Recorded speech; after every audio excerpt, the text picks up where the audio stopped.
Recording. Perfect. Here's our timetable for MedMart Part 1. We've got our external advertisers and our sponsors. We've got breaks throughout to allow for any crossover time. Our professional bodies are also here to sort of speak to you as well, like the GMC, and also our medic sports teams will be able to update you as to what's happening this year, as it's going to be different from previous years. This timetable is up on the Fresher Handbook, it's up on Blackboard, as well as on the Facebook event. And just a quick reminder before I hand over, we've got MedMart Part 2 coming up tomorrow, same time, 11 till 2. This is where all our UEA medical societies are going to be talking to you, say what they offer, see what you want to do, as something just sort of to separate them from our virtual UEA societies fair. So I think Haj is just there. Our first speaker is going to be Hajin. He's our MedSoc president, and he's going to give you a brief talk through MedSoc. Awesome. Thank you very much, Rory. I'm just going to get my PowerPoint up. Just give me a second. Rory, can you see that? Yeah. Awesome. Yeah. So just going to talk a bit about MedSoc first of all. So yeah. So as Rory said, I'm the president for this year. My other co-president, Alex, he's in PBL at the moment. So unfortunately, he's not going to be able to do much speaking today. But I'll say pretty much everything that needs to be said in the next couple of minutes. So we have around 10 minutes before our speakers speak. So yeah, so this is us, this is UEA MedSoc. Proud to be hosting this MedMart today. How do I do this? Cool.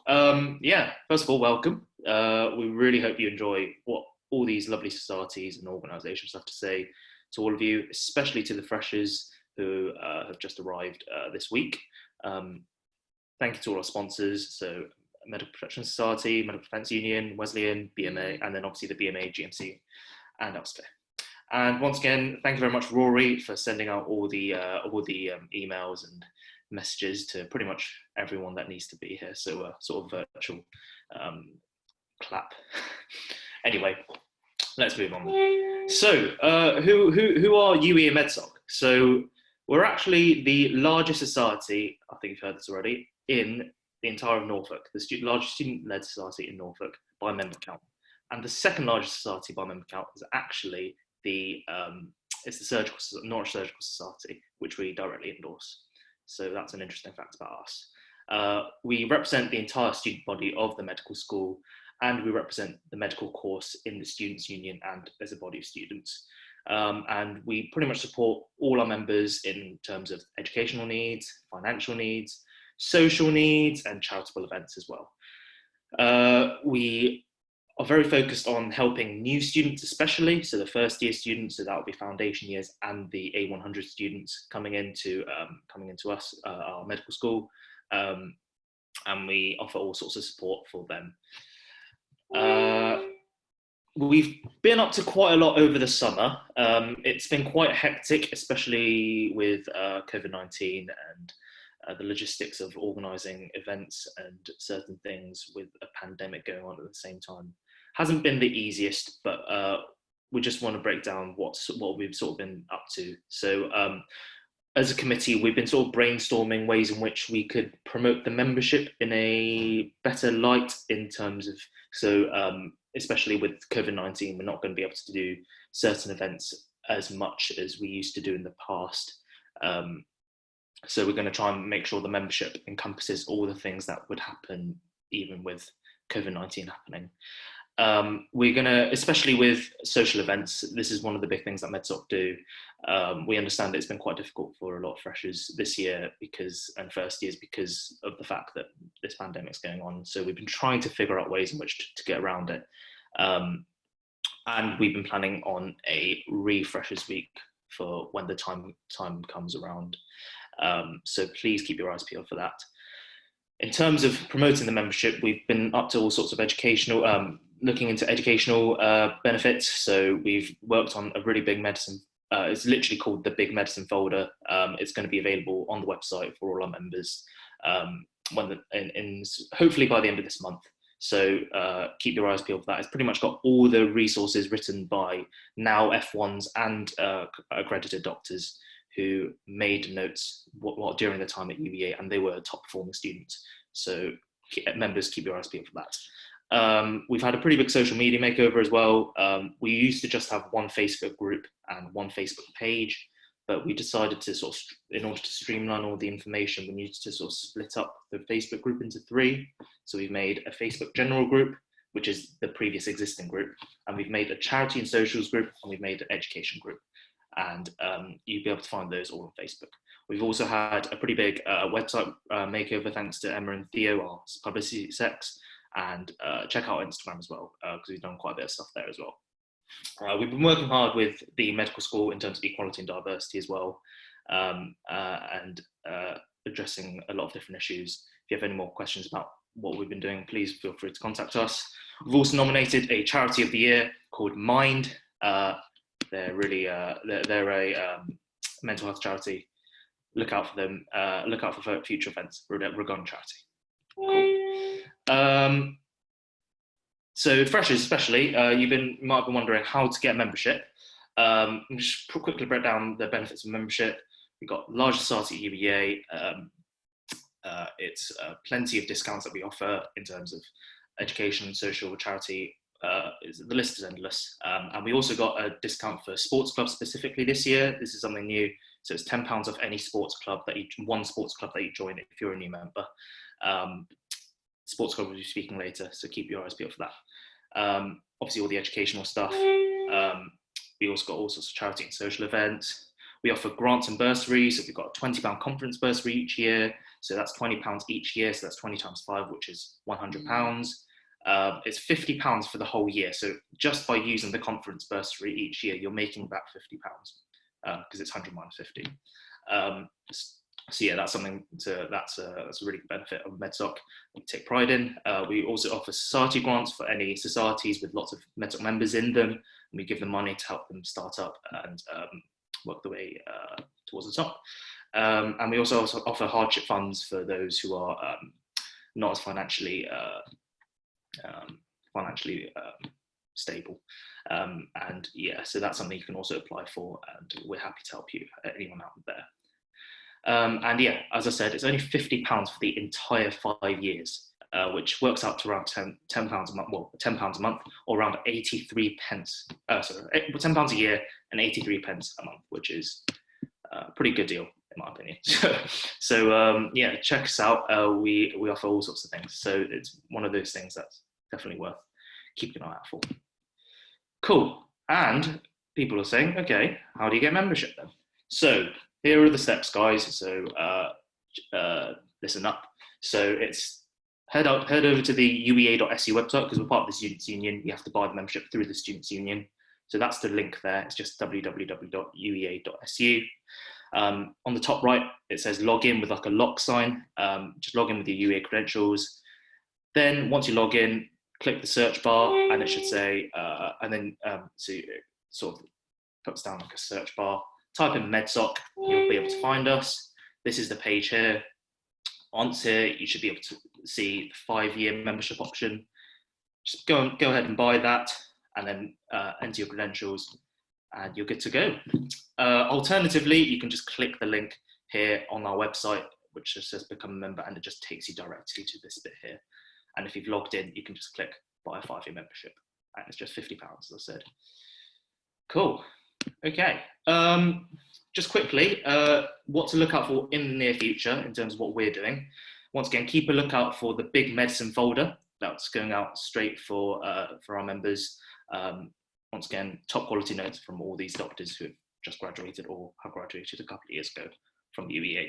MedSoc, we've decided we're going to do some revision events specifically for first years, so keep an eye out for that. They're going to be pretty useful. We've also liaised with the medical school in terms of a logo competition. So basically, Norwich Medical School doesn't have an official logo yet, and over the summer there's been a competition where people submit their logos. First years, unfortunately, you can't apply because the deadline's over, but you will have the opportunity to vote if you are a MedSoc member. And finally, keep an eye out for Refreshers Week. I know Welcome Week hasn't been quite the same, but honestly, we really, really hope that things go back to normal and the socials are just as good as they were before. Awesome. That's everything I've got to say. Thank you very much. If you have any questions, feel free to pop us a message on the Facebook page. And there's also the Facebook groups. These are what they look like. And then this is the Instagram link. It's just UEA MedSoc. And then this is our email, ueamedsoc1@gmail.com. Awesome. That's everything. Thank you very much. Perfect. Thank you very much, Haj. Like we said, if you want to contact MedSoc directly, use the links that Haj talked about. And also, any questions during this talk, feel free to use the Q&A function. So our next speakers will be the Medical Protection Society, and I see that James is here. Hi, James. Hi. So we'll just hand over to you now, if you'd like to share your screen if you've got anything, or just present like normal. Perfect. Have you got that there now? Yeah, I can see that all. Morning, everyone. Thanks very much for having us attend. I'm a representative from MPS, the Medical Protection Society. We are one of the largest medical defence organisations in the UK, and we look after doctors, dentists and healthcare professionals around the UK and across the world.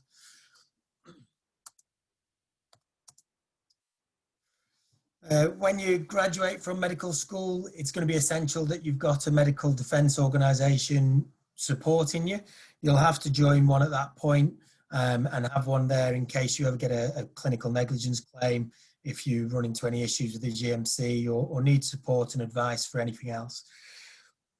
We protect healthcare professionals around the world, which is something that separates us out from the other medical defence organisations operating in the UK. We've got, we're operational in New Zealand, Australia, South Africa, Malaysia, Hong Kong, as well as in the UK and the Republic of Ireland. So if you're thinking of going overseas for any of your electives or thinking of practicing medicine overseas at any point in your career, it's possible that you wouldn't need to look for an alternative defence organisation. You might just be able to continue your membership with us.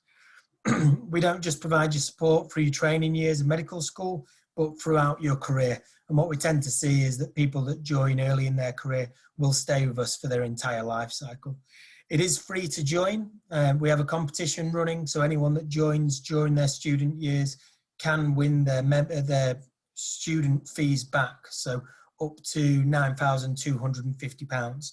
So if you scan the QR code down in the bottom of the page, that'll take you straight through to our joiner site. It takes about 60 seconds for you to join. It's free, and you do get a whole host of benefits and discounts as well. So professional protection will provide you with support throughout your training years. We offer support for things like burnout, challenges within medical school, feeling overwhelmed when you're in medical school or when you graduate.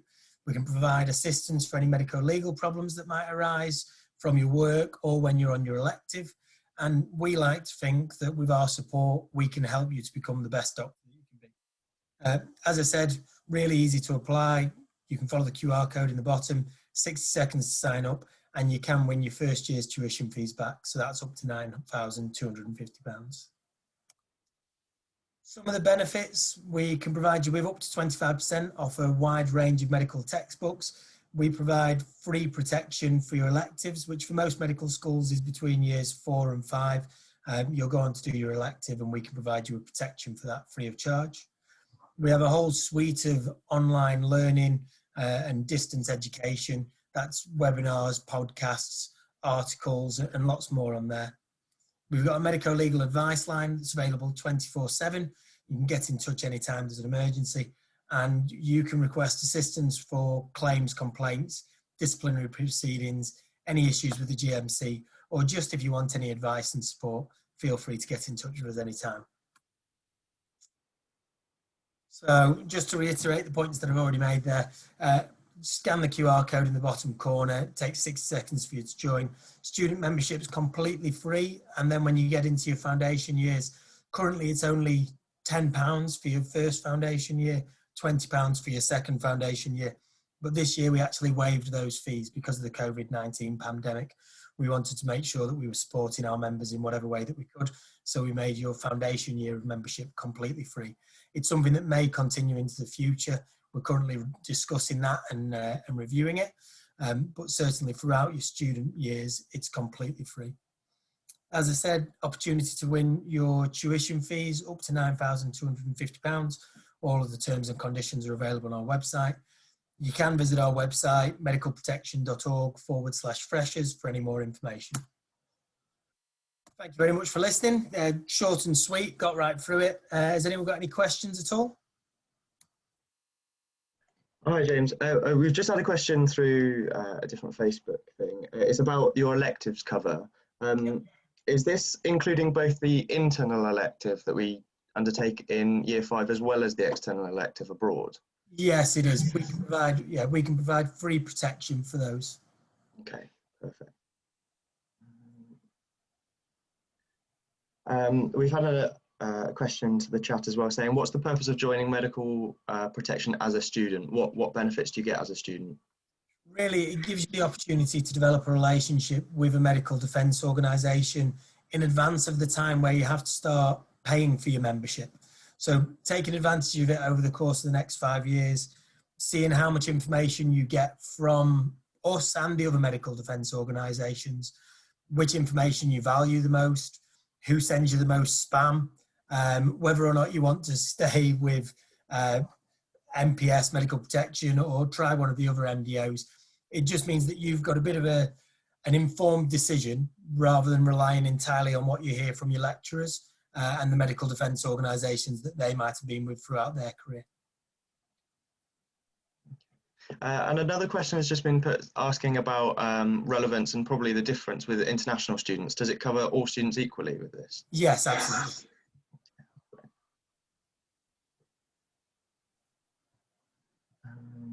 Another question on the Q&A asks, if you were a nurse or allied health professional in the past, do you get cover if you were to do a bank work, or is it only for when we practice medicine? It's likely that any bank work that you're doing would be covered by NHS England or Crown Indemnity. So it's unlikely that you'd need actual support or individual indemnity from a medical defence organisation for your work as a bank nurse. You maybe want to look at the NMC or the RCN, see whether or not they can offer you any additional protection for that period. But certainly if you wanted advice and support, we'd be able to provide that. Perfect. And another question, are there any main differences between the protection and defence organisations? Is there much variation between you and what you offer and what you provide? Not a huge amount. Certainly while you're going through medical school, we all offer advice, support, some educational resources. I think that we always feel that we've got the strongest suite of educational resources. We obviously during COVID-19, we've had to move a lot of that online, but we do a lot of face-to-face events, workshops. We have articles going out on an almost daily basis to try and support you and provide you with information about interesting cases that we've seen. We have webinars, podcasts. We're doing something in association with the BMJ at the moment called Sharp Scratch, which is a podcast that you can listen to on whatever podcasting service that you do use, all around different elements of practice and areas that we've seen that our members require support.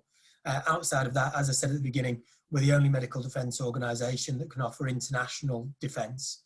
The other medical defence organisations are restricted just to the UK and sometimes Ireland. We've got services available in New Zealand, Australia, South Africa, all of the sunny places that people want to go to when they get out of England.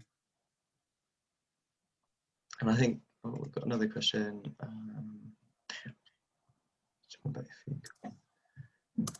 We've got another question. I'm not sure if you can see it on the Q&A. It says, are you entered into the competition to win back your fee cost by simply signing up using the QR code, or are there extra? Yeah, all of the joiners, any student that joins over the next 12 months, joins up onto a student membership, will get entered into a competition to win back their student fees for their first year.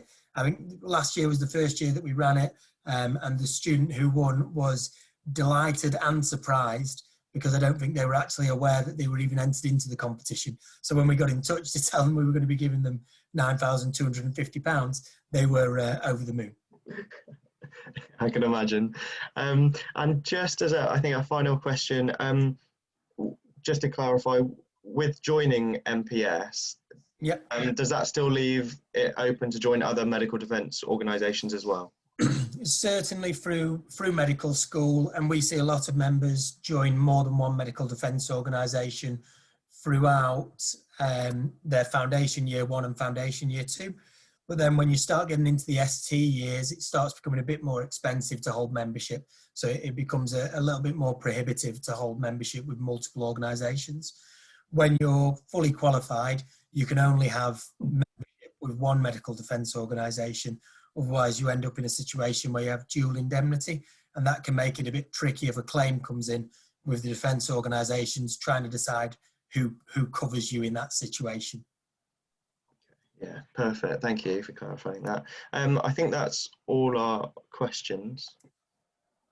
Great. Well, thank you all very much. And if there's ever anything we can help with, please visit our website. Feel free to get in touch through any of our socials.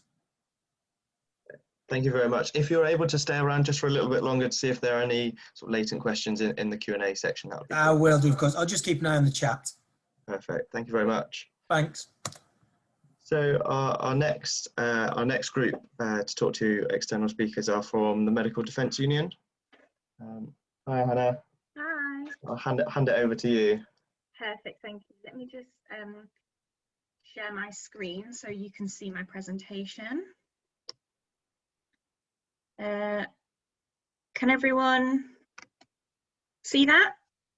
Appearing as a full presentation, yeah? That's good. Okay, brilliant.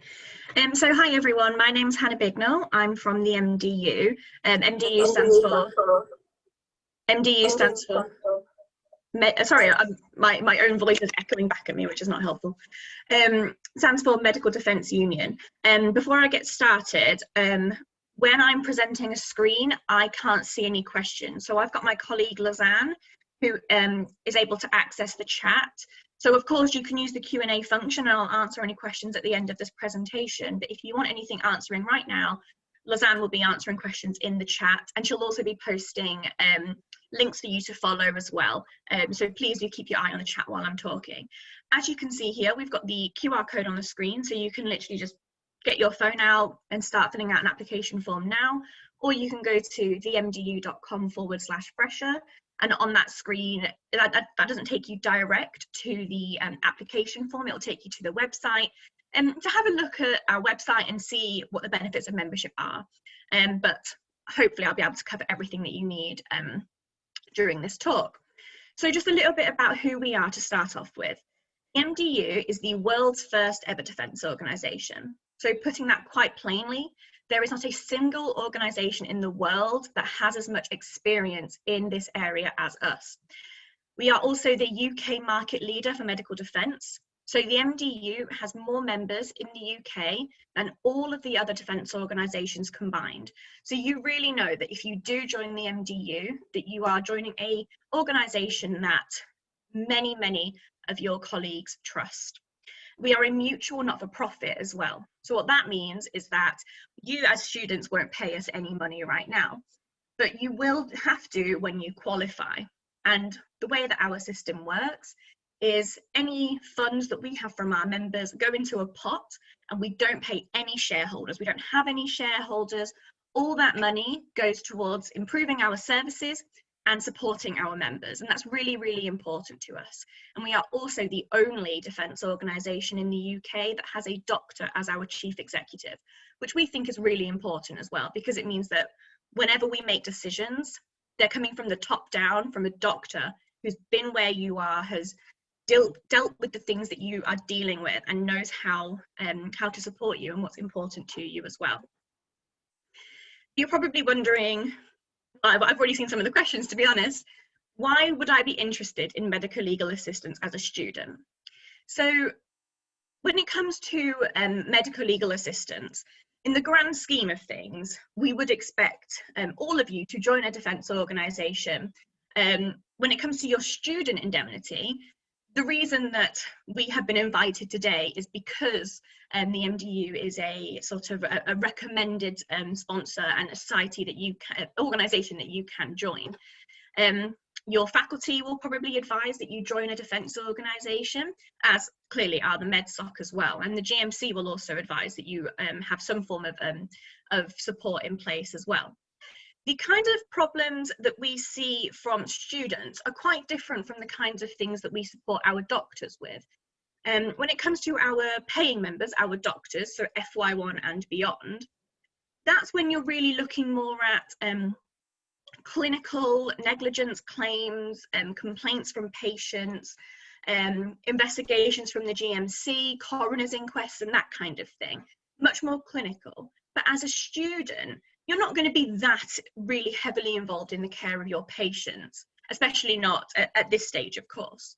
What you're probably more likely to need a defence organisation for at this stage in your training is, sometimes students make silly mistakes, of course, things like problems when you've kind of been on a night out and you need some advice, perhaps you've received a police caution, issues with any sort of concerns you have around confidentiality or probity. An example that we use is, it's actually quite common now, we've received quite a few complaints of this actually, is around the use of WhatsApp. So it's about contacting us about how you should be using this. An example would be if you are sharing patient information, perhaps pictures of patients, cases, etc., with colleagues on WhatsApp, but your phone is set to automatically download all photos into your camera roll. And that can be a problem because you've got to consider things like, did you have consent of the patient to share that information? Even if you did, they probably wouldn't have expected that photo to be automatically downloaded to everyone in that chat's personal photo album. And these are the kind of things that our student members call us up about and say, what do I need to do? Do I need to tell anyone? What guidance do I need to be aware of? And that's how we can support you. You may also be involved in fitness to practice proceedings within the medical school if anything quite serious has happened as well. And we can help you write reflections, look at the guidance, and really make sure that you are offering a very, very well thought out reflection to make sure that you have the best outcome possible. Now, there are lots of benefits of membership aside from that as well with the MDU. So we've got our student journal called Notes, which I would really like it if you guys read that, because I'm on the kind of committee for developing that and coming up with resources for it as well. So it's kind of like my little baby. Of course, I'm not in charge of it, but I do really like it when I see that you guys are engaged with it. We also have competitions and member discounts on things like textbooks. We offer event sponsorship, so if you're in any sort of society, then we could sponsor you. I'll ask my colleague Lizanne to put my colleague Rebecca Gould's email in the chat. Rebecca Gould is your dedicated liaison manager, and this is something that also sets us apart from other defence organisations, is you have a designated liaison manager whose job it is to help you.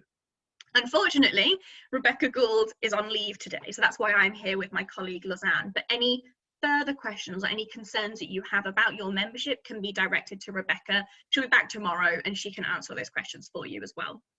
And we also have revision resources, which I'm going to come on to, and elective support too. So similarly to MPS, a benefit of your membership is you get free elective support. So that's, again, in the UK or overseas, and the only country that the MDU cannot indemnify you for your elective is Australia. But everywhere else is completely free, and it's a benefit of membership. The only requirements for that is we need to go, you're going to be there, and that's all. And it's all completely free. As you'll see, if you are already filling out that application form, we are not asking you for your bank details. The way our system basically works is now we sign you up for your student membership. When you become a 4th and a 5th year, we come back in, and that's when we talk to you about your FY1 membership. And then you'll learn a lot more about, as my colleague from MPS has already mentioned, about Crown indemnity. We'll talk to you more about what that means and the requirements as you go forward. But for now, everything is free. Now, just to touch on our revision platform, I think this is really important for you guys especially. We have partnered with, sorry, I live near an airport. I don't know if you can hear the airplane. So we have partnered with Sign Up, and Sign Up is an online revision platform. So the way that this works is you get a free chapter every year from, a free chapter from each title, and you can read that chapter and see if that's the book that you want that year. Then you pick the book, and you'll have access to that book from the Oxford Assess and Progress series all year. So you could pick a different book every year, you could pick the same book every year, and the idea is that different books are relevant at different stages. For example, you probably don't want to choose the situational judgment test book until your final year, but this is completely free for you. That's completely free as a way that we can support your studies. If you choose, however, you can upgrade to £15 per year, and that means you get access to all of the books all year, but that is completely up to you. You are under no obligation to pay that additional money. Just quickly, here are our social media handles. Please do give them a follow, but I'm not going to linger on this too long because I want to make sure I've got time for questions. And then finally, we do ask you to opt into your marketing preferences, and the reason for that is that we are going to be sending things like sign up, and promotion, so you can remind yourself to join, to enroll with that. Our student journal, things like that. And if you opt out, we can't tell you about any of those things, and it's important to get to know us. But just like any other company, you can unsubscribe at any time if you don't like the content that we are sending. We also now have an MDU app. We used to send you a physical membership card, but now you can access all of that in the app. If you still prefer a physical card, you can request it, but we do ask you to please download the app. There'll be member-only content on there. You can read the journal as well and have all of your proof of membership right there in your pocket. And this is my contact information, of course, but you would need to contact Rebecca. And then here's the QR code again if you would like to join. So that's everything from me for now. I hope I've said everything that I needed to. I'm just going to stop sharing and then see if we've had any questions through the Q&A. Oh, they've all been answered apparently. Yeah, your colleagues have been very busy answering a lot of questions, which is really nice. Amazing. Really good to see. I think if it's okay with you, if you're able to stay to answer any more in the chat as they keep coming through, sort of. Absolutely, will do. Yeah, pop them all on the chat. Just before I finish, I know that my time is now over, but I just want to remind you, you can join the MDU and MPS. You can join both all the way up till the end of your FY2. Pretty much about 80% of all students will join both organisations simply because it's free. And we also give you a free medical dictionary. I don't think I said that bit. We'll give you a free medical dictionary. We'll send it to you, okay? So please join both, but also do remember that we are not the same as the BMA. So that's completely separate. They'll tell you about that later though, of course. But basically, if I was you, join everyone and get a bunch of free stuff. Lots of people now asking about the free book. Okay. So when you apply online, you will automatically get registered to have that free gift, and it will be posted out to your address that you put on there. We will ask for your permanent address because you move all the time. So if you put your parents' address, that's where it will go. If you're an international student and you don't have a permanent address in the UK, just put where you're living now and the gift will be posted there. Perfect. Thank you very much. Thank you very much. Thank you. So I think we'll head on to our next external advertiser and sponsor, who's Elsevier. So I think Deborah here and Louisa. Perfect. Hello. Hello. So I'll hand over to you. I'll hand over to you. Okay, excellent, excellent. I'm just going to share my screen now. So we are Elsevier. You may actually know us, perhaps, because we do a lot of your medical textbooks. For example, Grey's Anatomy for students, Kumar and Clark's Clinical Medicine, quite a lot of the ones that you're going to find on your first year reading list. Your university has actually purchased a subscription to something called Clinical Key Student, which we provide, and that's over 250 textbooks available there. Quick access summaries of common diseases, over 2,000 videos, and it also includes online and offline access through something called the bookshelf. So what I'm going to do is actually take you through a quick journey on how to get access to all of this and go from there.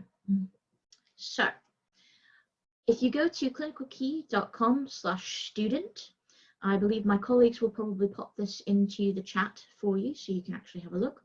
And then you want to click on login via your institution. And then you type in UEA and you come up with University of East Anglia. If you click on that, it'll take you straight through to your single sign-on and put in your normal username and password. So the first time you're doing this, you'll be asked to confirm your name and your university email. But once that's done, you never have to do that again. So I'll show you what the platform looks like. So it looks a little bit like Google intentionally, because we want it to be easy to use and quick for you to find things. So let's say you're in your first year and you want to have a search of a term that you're not familiar with, say, for example, common hepatic artery. And as you can see, it starts coming up with some suggestions as I start typing. Oh, I'm not sure what happened there. Apologies. I think I hit the home key by accident. There we go, back to it. There we go. So it starts coming up with some suggestions, and common hepatic artery is one of them. So we can click on that and then search. So as you can see, it searches through books, images, and videos. And the first one that comes up is Gray's Anatomy for Students, which I know is on your recommended reading list. So we can click through to common hepatic artery. And it will take me to the exact place within the chapter where I can find that information. This is also a stable link, so if you want to share this with, say, your colleagues, you're working together in a group, for example, you can copy that, paste that into an email or presentation, and when they click on it, they'll go to the same point in the book as you have. If you wanted to, you can also download the images, because these are all copyright cleared for use. So you can click on that, and it says add to presentation.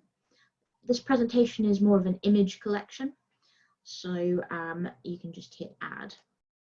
You can access your presentations then up at the top and download them, and it always includes the copyright information with those as well. Okay, so I'm just going to go back to the top. The next thing to do is actually add this book to your bookshelf. Now, this is the thing that actually allows you to access your books online and offline, and also customize them. So if this is the first time you're accessing the platform, it'll say add to bookshelf here rather than launch bookshelf. So that allows you to go through multiple books and say add Gray's Anatomy, but then you also want to add Kumar and Clark, and that's fine. And then afterwards you can launch it into your bookshelf. So I'm going to hit launch to bookshelf, and actually I've already preloaded it just to make it a little easier for me. And it takes us to where we were in the platform. From here, I have some options. This takes me back to my library of books. I can also look through the table of contents. This allows me to search within the textbook itself. And I've got my notebook open here. So these are notes that I've created, highlights, and I can also see highlights and notes from some of my colleagues. These are images that appear throughout the chapter, which you're allowed to, again, look at and download as you wish, and also a flashcard option.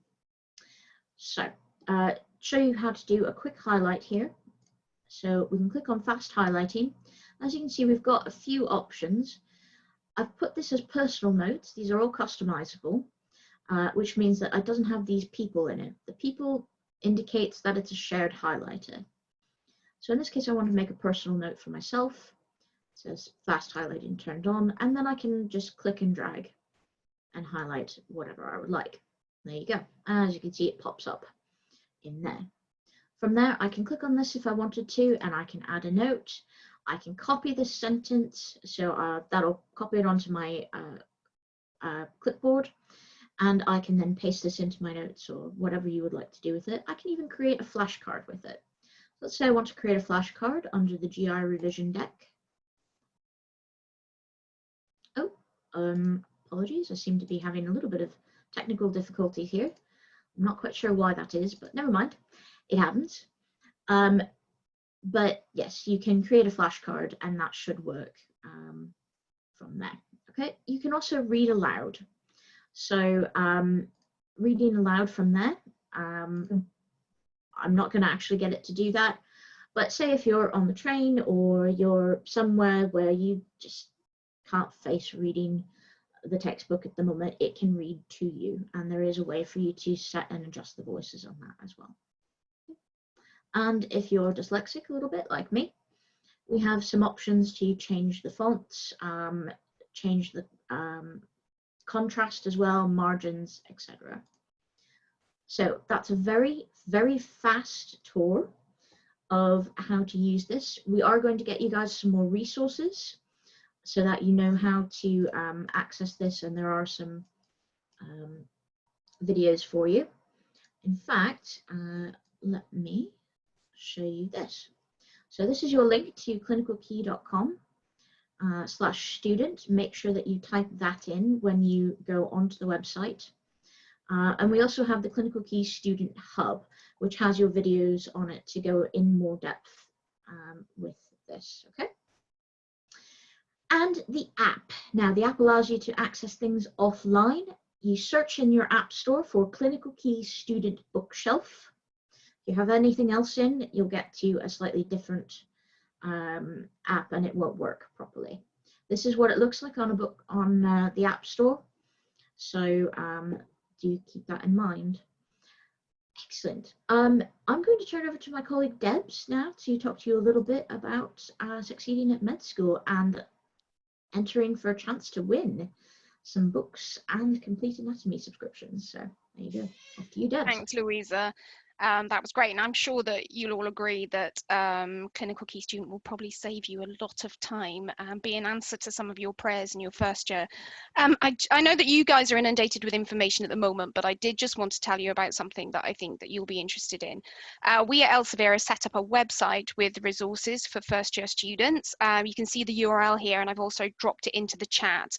The page has quite a few different interesting things. Louisa just mentioned the prize draw.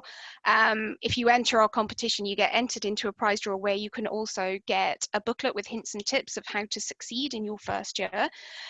There's also our free app called Survive Med. Again, it has hints and tips. It has a full dictionary. It also has some clinical procedures, and that is free also. And then it will tell you about our books, give you a selection of books that are suitable for first years. You can click through to our e-commerce store, and there are discounts available at the moment for the start of term. And then last but not least, I really just wanted to mention our free webinar series that we're running at the moment for medical students. It's called Elsevier Live. The link is on the website here. The Start Med School, and that is running every Wednesday. We've got 2 sessions today, one on starting anatomy with Professor Claire Smith from Brighton and Sussex Medical School. So please do take a look. I think that there are some really interesting sessions. Again, they're all free and designed to give you something to help you at the start of term. And that was really all for us, and we just wanted to wish you all the best. Slightly different start to school this year, but good luck with your first year. Perfect. Thank you very much, both of you, for taking us through that. It really does look like an excellent resource. That's really nice to see that for uni. One last thing to mention very quickly, if that's all right. This is entirely free. It's provided to you by your university and accessible for all years. So please do make use of it. It's there as your resource. There you go. We just had one more question just sent in. Oh, I think you just answered it. Perfect. About whether it's open Athens or not. But yeah. Any more questions for Elsevier, then everyone feel free to use the Q&A function. Thank you very much. I think what we're going to do is we're just going to have a quick break now until 10 to, so only a few minutes, an opportunity to get a drink or ask any questions before we move on to our next sponsors. Thank you very much, guys. Thank you. Thank you.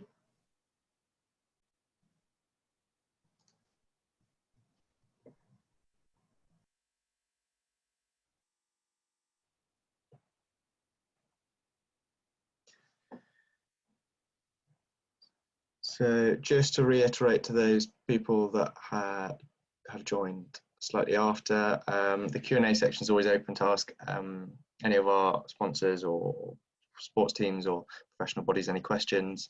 Once again, it is going to be recorded and put on Blackboard so that you can access this at a later date and get a refresh if you've missed something earlier on. I'm just going to stick with a break, and I'll see you in about a minute.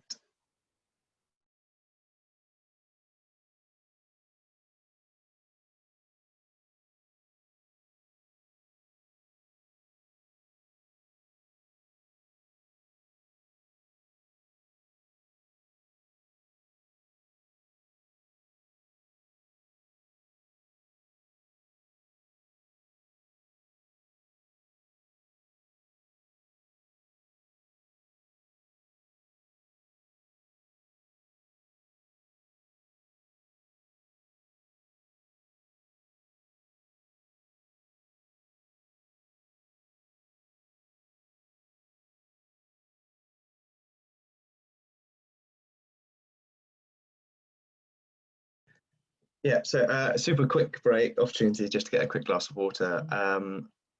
This is the whole purpose of the break, so that we can accommodate for that time of switching over speakers and questions. So just so we can keep on track for the rest of the day, our next speakers are Wesleyan, and they're going to give you a quick chat about what they can offer you as students. Ronica, yeah. Hi, yeah, I'm here. I'm just about to share my screen with all of you, so just give me a moment while I do that.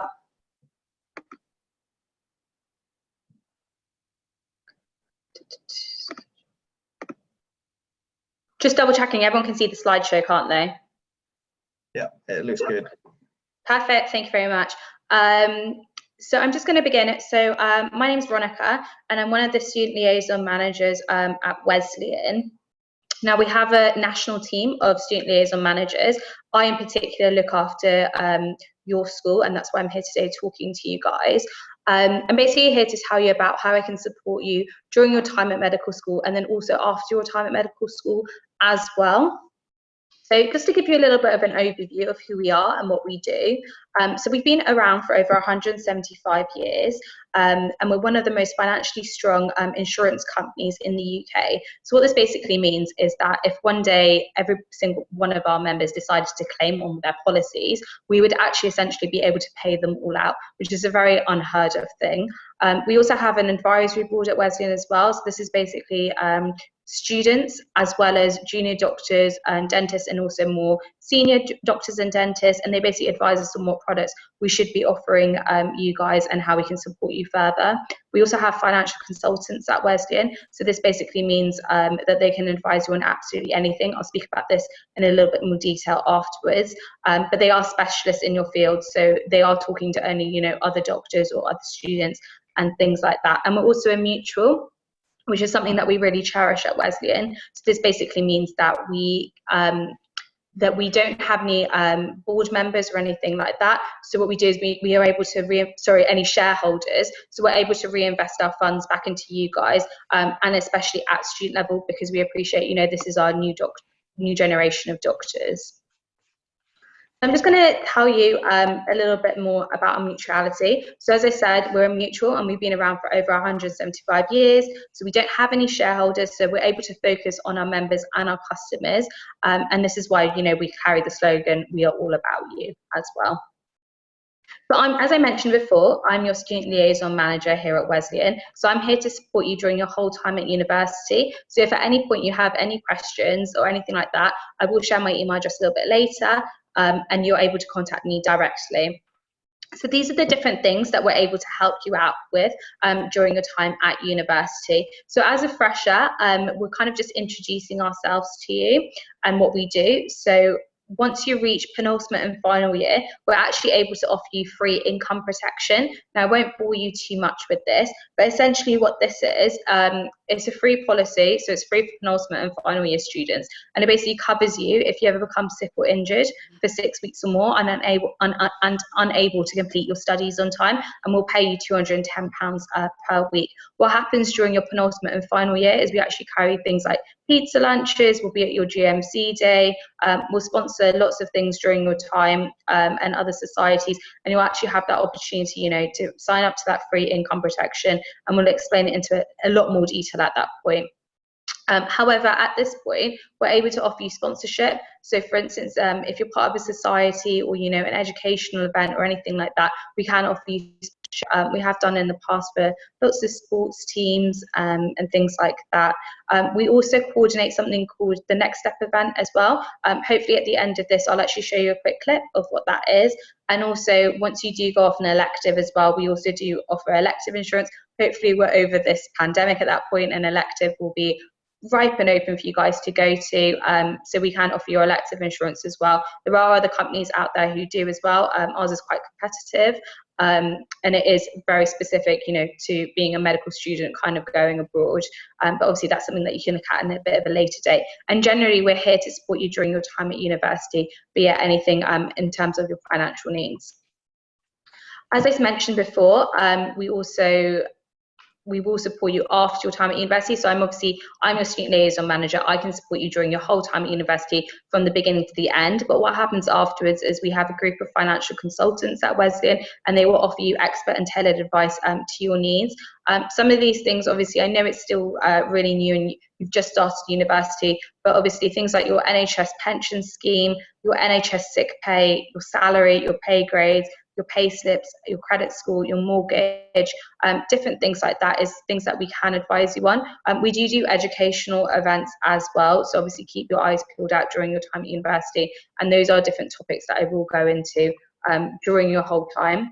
What we also do at Wesleyan is, obviously we have been here from the beginning with you guys, so we do also offer you a final year photo. So you can see here this was taken before COVID. I think this was taken in November last year for the graduation year of 2020. So if you know any of the final years, you might be able to pick some of your friends out. But what we do is we take the photo. This is completely complimentary to you all. We've been sponsoring this for, I think, over 20 years or something like that. We've been taking these photos, and then we give you a free copy at the end of the year, usually at graduation. This year, unfortunately, we did have to give a digital copy, but hopefully when things reopen up again, we can always give that hard copy out to those final years again. But that's something you can look forward to in final year. As I mentioned before, we do educational events as well. So you can see kind of in the picture there what we do, but we basically, it's sort of in the style of like a TEDx talk. And what we do is we have a panel of F1 and F2 doctors, and they kind of talk about one of their experience during, you know, university, and they also talk about their experience that they had during starting F1 as well, and you kind of give you those hints and tips. These can be also really useful just before you go on placement as well. So do keep your eyes peeled out for that, and hopefully we can host one at Norwich, or otherwise we will be doing online ones as well, which will obviously communicate with MedSoc and things like that. We also do have a content hub at Wesleyan as well. There are often competitions there as well in which you can win, you know, lots of prizes. So if you simply just go onto Wesleyan, if you put into Google Wesleyan Content Hub, there's lots of, like, you know, articles, hints and tips and different things like that, and videos and events. And also we have our Instagram page and our Facebook where you can keep up to date with us as well. So I recommend you follow those. As I said, we keep up lots of competition, lots of articles and things like that as well. So as I said before, so I'm your student liaison manager here. So I'll be your first point at university at any point if you need any sponsorship. If you also need any sort of financial advice or anything like that, I know thinking of things about like your mortgage or your pension might seem really early at the moment, but if at any point you do want more advice on that at all, you can contact me directly and I'll be able to assist you in any way I can. Obviously, if you have any questions at all, then you know, you can pop them into the Q&A box as well. I'm going to show you, sorry, that's also my email address there as well. I'm also going to pop that into the chat box if you do need me at all. I'm also going to show you a quick video of the next step events that we do. Hopefully, you know, this works quite nicely.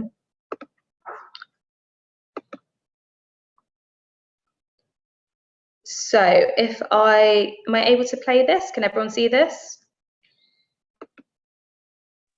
I think at the moment we're still on the PowerPoint slide. Cool, I'm just going to stop sharing and see if I can just show you this quick video. There we go. Just be a quick minute video just to show you all just a bit of a clip. Can you see that now? Yeah, we can see that. Perfect. Sorry, you might need to reshare and click share computer sound as well. Sorry? If you reshare your screen and click the small box that says share computer sound, because we've got no audio at the moment for the video. Okay, it's fine. 1 minute. Sorry about that. You know what? This is just a new digital world that we're having to live in. Really?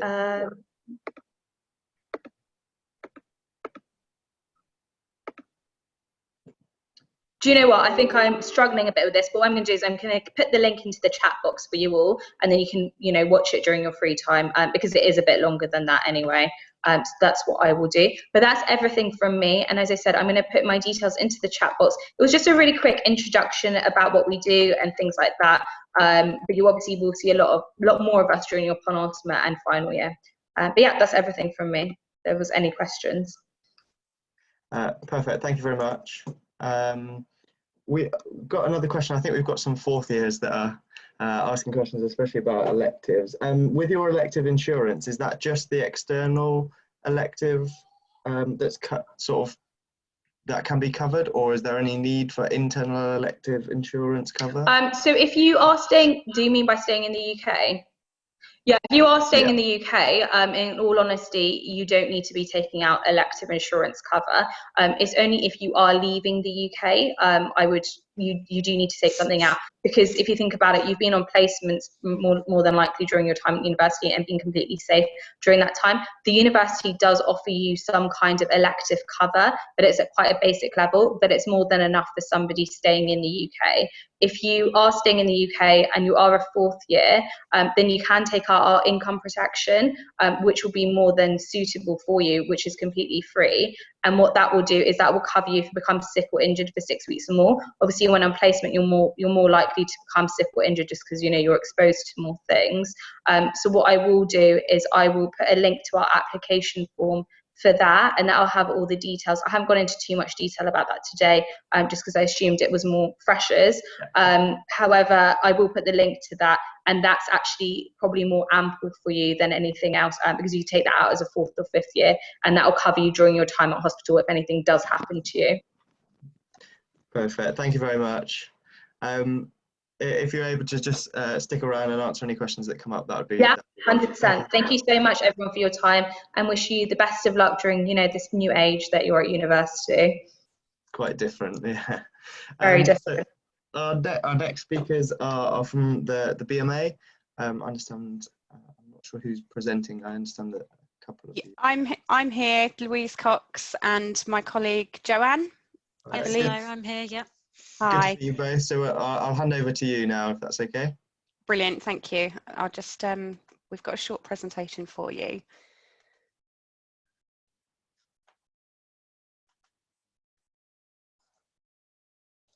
Okay, I just need to flip the view. Sorry.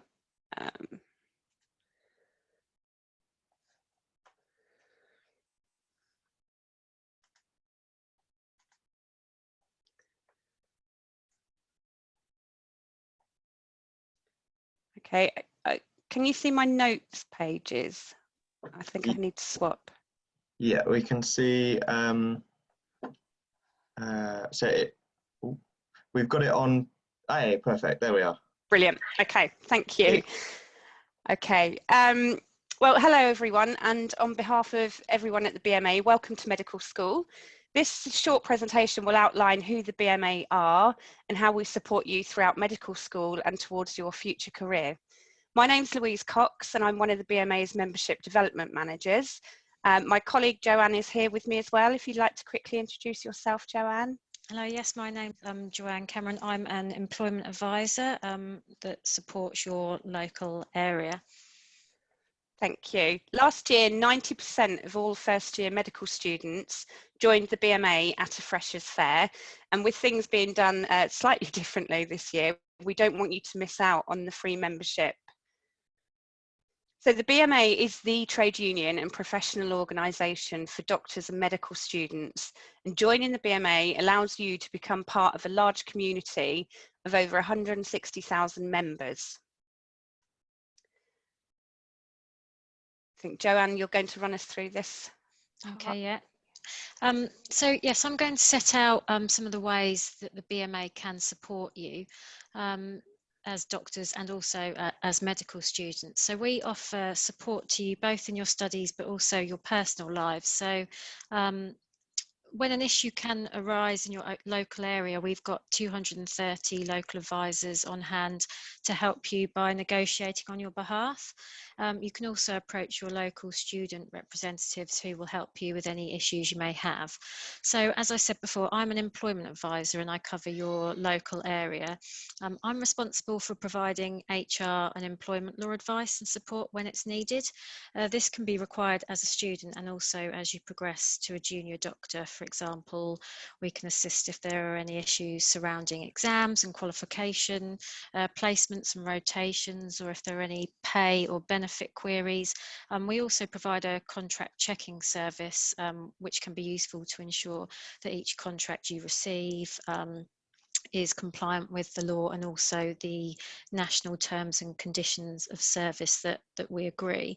As your trade union, we are also the leading voice in bringing about change in your profession. So we lobby the government in order to secure better conditions for doctors and for students. Another way we can support you is we also help with your study and in becoming qualified. So you can access lots of free online learning and development courses, including tools to help you navigate your exams, which you may also find useful. And then the next slide. So we also offer a counselling and support wellbeing service.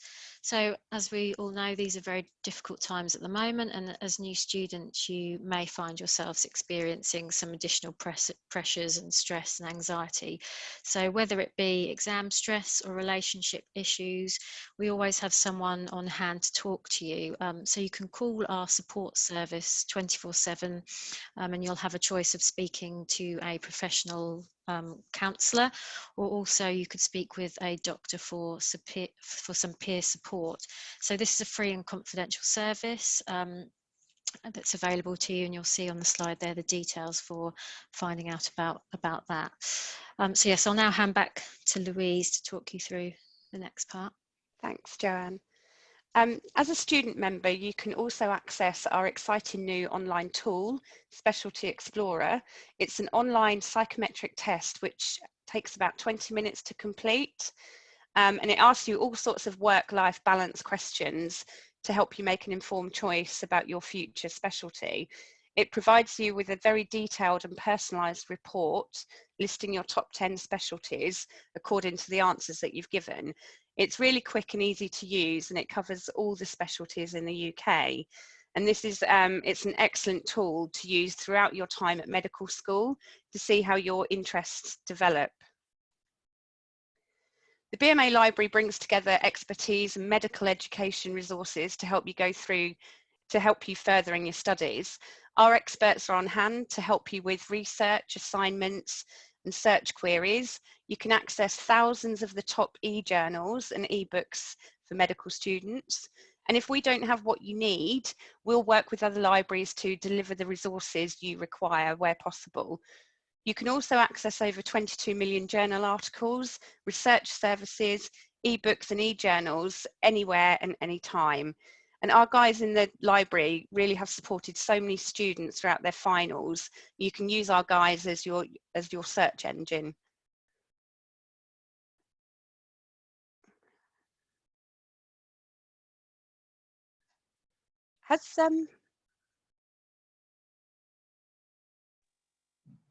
Sorry, I seem to have a recording. Is everything okay? What? Can you hear me at all? Yeah, we can hear you. Okay, sorry. So as a first year medical student, you can access the BMJ on examination for free with a valid BMA membership. The app allows you to revise on your commute between lectures or whenever fits your schedule. And you can also access mock tests to simulate what you'll experience on exam day, giving you the best chance to pass your exams first time. So as part of your free BMJ Learning subscription, you get access to thousands of clinical e-learning modules. There are useful courses both for your exam revision and for completing your e-portfolio when you begin your foundation years. And there's a few examples of our courses listed on this slide. Build your knowledge with our interactive website, including audio and video modules to help you learn in simulated environments, and keep up to date with practice-changing developments with one of the world's largest and trusted online CPD providers. You can also print and download certificates as proof of your learning.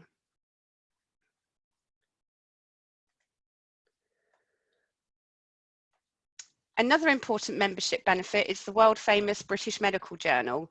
You can get free access to BMJ online to keep up to date with the latest news, clinical advice, and future careers. As life is a little different this year, on the 14th of October, the BMA is also hosting a free virtual Freshers Festival. So don't miss out on Essential Introduction to Medical Life.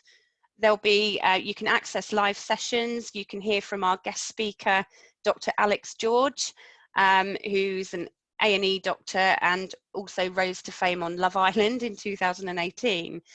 You can also connect with fellow students and members of the BMA. We've got top tips for revising, learning resources to get you through medical school, and you can find out how the BMA can support you through the pandemic. You can also hear from student reps on how they're supporting you locally, and there's lots of polls to participate in, and there's prizes to be won as well.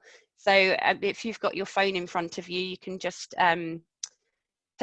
the QR code to register for the event. So just to recap, if you join the BMA today, here's there's the joining code on this slide. It's free for your first year, and you can follow BMA students on Twitter and Instagram.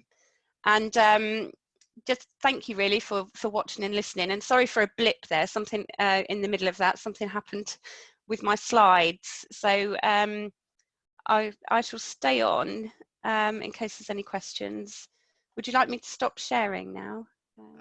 Yes, please, if you've finished with the screens. But yeah, like you said, if you're able to stay on and answer any questions, I understand there's been some questions answered about the difference between like the MDU and the BMA, but we imagine there'll be a few more questions if you're able to answer them. That'd be... Yeah, absolutely. I'll because I'm also the you know, UEA is one of my medical schools. I'll put my email in the chat as well in case anybody wants to get in touch with me, if that's Perfect. okay. Thank you very much. Thank you. We're just going to go straight on to introduce our next speaker, Joe from the BMC. I'll just hand over to you now, then, Joe, and if there's any questions, do continue to put them in the chat. Perfect. Perfect. Hi, guys.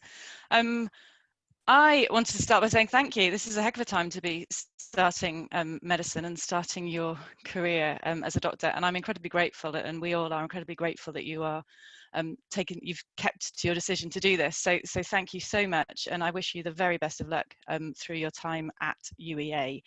I'm sure you didn't choose it for the picturesque campus, but hopefully you'll still get to have a fantastic experience despite the changes that this year's brought. And I also wanted to say thanks to Rory and colleagues from the MedSoc, because this is can't have been easy to organise, and I think they've done a fantastic job. I don't have slides to share. I'm going to keep this fairly brief because I'm conscious you didn't have much of a break earlier on. And also I have a slight luxury compared to some of the others that you've heard from, in that we don't have student membership, so I'm not trying to kind of market you a membership through to joining us. And in fact, you'll be asking to join us when you graduate and when you're ready to start practicing as a doctor. So we are in a slightly different situation. What I am here to talk about, just very, very briefly, and I'll pop some links through into the chat in just a second, is the support that we can offer you as a student. So you'll have already heard from all these other organisations about the hugely important and useful variety of support that they can offer you through all the different things that might come up in your time at medical school. And what we can offer really is the regulator's view. So oftentimes we get asked, well, what would the GMC say? And normally we're asked that because people want to understand how to steer clear of us. You know, we are absolutely best known for our work in fitness to practice and our work in investigating concerns about doctors. Thankfully, that's actually a really small part of what we do. And the much larger part of what we do is supporting good practice, working with organisations, working with employers, working with medical schools to make sure that you are supported as you go through your education and your career, and that the systems are in place to help you do your very best. So as I say, part of what we do there is write the standards and ethics to which a good doctor should follow.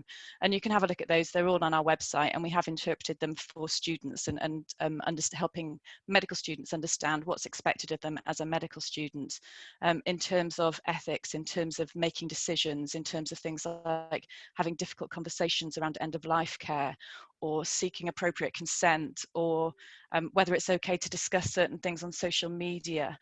That's all the kind of normal questions that we see coming through to us that we'll hopefully be able to offer you some help and support and guidance with through the various bits of our website.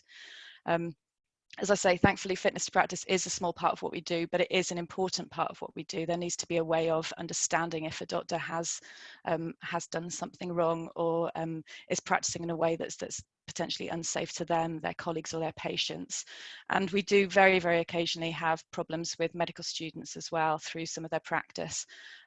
When we come to register you in your final year, and you'll be applying through to us, we'll ask you whether there are any concerns that you have about your practice.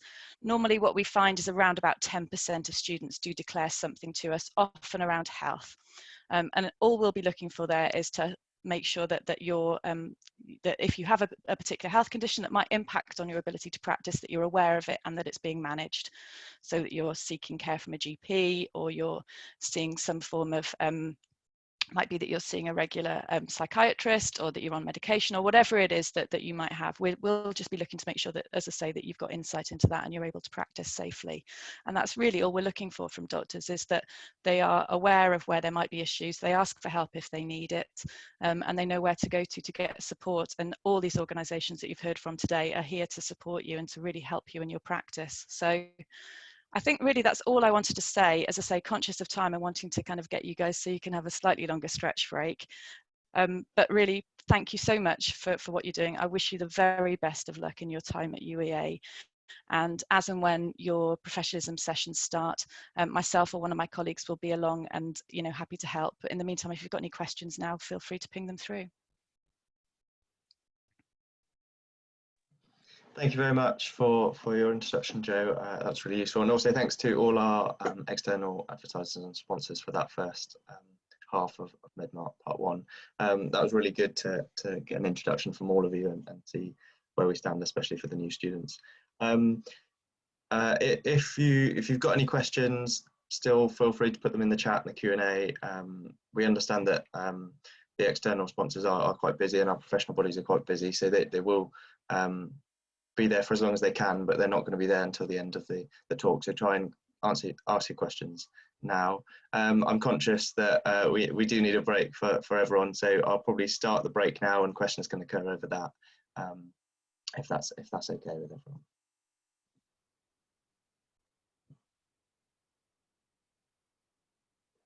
So just to make sure that when people join or they come back to their computers, just to make it look like that we're not absent or something's gone wrong in the stream, we'll probably keep going just to keep talking through the break, but feel free to go and get a coffee, something to eat, just relax, get a bit of time away from the screen if you want. But we advise that you do stay on the call, because we've got some really interesting things coming up from our medic sports teams in the second half of the talk today. Just for anyone that's joined recently or has just come out of a lecture and thought they'll join, I'll just take you through about how it works today. So still going to be a Zoom webinar. The amount of interaction is up to you. We do advise that you ask some questions. If you've got anything, this is the perfect time to say them, and it helps with that sort of interaction. The questions can be asked over the chat or the Q&A, and they'll be the typed or answered live. Feel free to talk to your course mates over the chat and have a look at all the previous links that have been sent over there as well. For anyone that's joined, especially the new speakers for the second half, this is going to get recorded and put on Blackboard by the medical school. This is just so that those people that might have missed it, whether they're just away or whether they've got lectures or PBL going on, that they can access it. But if anyone's got any concerns about that, do get in contact to, probably over email at ueamedsoc1@gmail.com. The timetable is still going as it stands, but keep asking some questions. And just another shameless plug for MEDMart Part 2, which is happening tomorrow at the same time, 11 till 2 p.m. And this is where all our UEA medical societies will have a chat to you, see what you want to do, and stuff like that, so that you can see which ones you want to sort of follow and go down, rather than just have a virtual UEA where there's no actual physical interaction between you. Well, not physical, I mean interaction between you. But make a note of it and do join us, because this is where you get to see what everyone's doing. I'll just leave it on the break for a minute. Feel free to get a drink, and I'll see you in about a minute. So the break will be longer.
Just to remind you that the stream's not gone, we're still here, so do stay around. We just thought we'd have during our break, before we go on to the next section, which starts at past, we thought we'd just have a quick look through our Welcome Week events. Hi, Haj. Yeah, hello. So we're still on MEDMart, but just thought you'd take you through. So hopefully, if you're studying in your first year, you've had an opportunity to have a look through campus, have a look around Norwich and your self-guided tours. We have, of course, our waymarked campus trails that UEA is pushing at the moment, as well as the Wonderglow Festival that started yesterday and will run till Thursday, from 7 till 10 p.m. So sort of light festival, things lighting up on that. So we recommend going and have a look around campus with food trucks and stuff like that to go and see what's going on. It looks really quite good.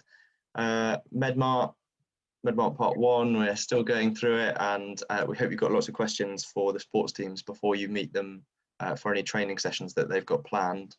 And MEDMart Part 2, of course, have a think about what societies you want to join up to. Yeah, we highly recommend coming along tomorrow, and yeah, having a look at all the societies that UE has to offer. So we've had a number of questions in the chat as well about where to find all this information. So we will get the information about MEDMarts over the 2 days is on Blackboard, and the fresher booklet should also be on Blackboard. These videos will be uploaded by the medical school, and then when we exactly know where it is, because we know it's a complete sort of enigma at times, we'll let you know exactly where to find all these materials so that you can come back and have a look at it. Don't worry, to the freshers, don't worry, like Blackboard is a bit of a maze at the beginning, but honestly after a couple of weeks you should be able to navigate it without too much hassle. So yeah. Yeah, and then I hope all freshers are looking forward to UEA MedSoc Refreshers Week, but of course we've got no time frame on that. Yeah. So especially with the new government guidelines that came out yesterday, we really can't put a sort of time frame or a set date on when things like this will happen again. But please don't be too disappointed, because they will happen someday in the near future. Just another reminder that we've still got a lot of our professional bodies and external companies and our sponsors still in the call to answer any questions if you've got any. So the Q&A function is still there, and the chat function for anyone that's got a cup of coffee and is sitting waiting for the next half to start. So we've still got 5 minutes.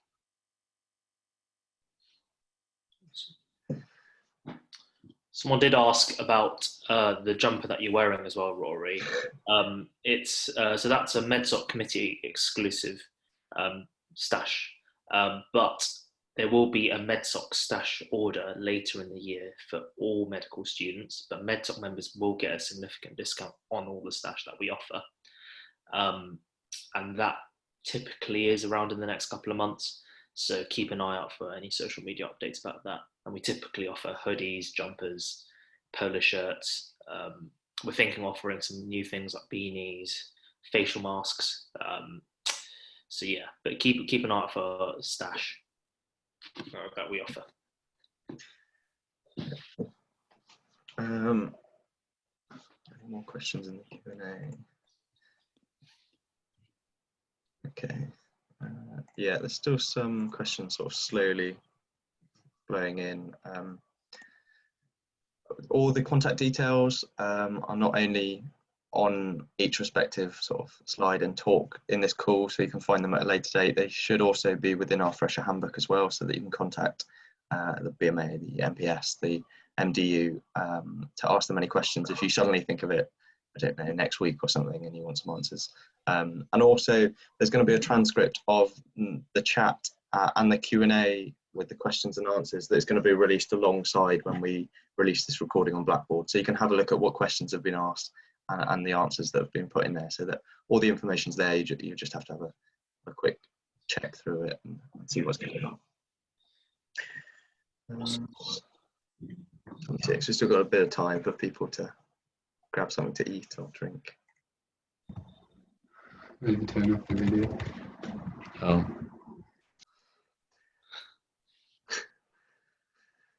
Looks like their football club are joining.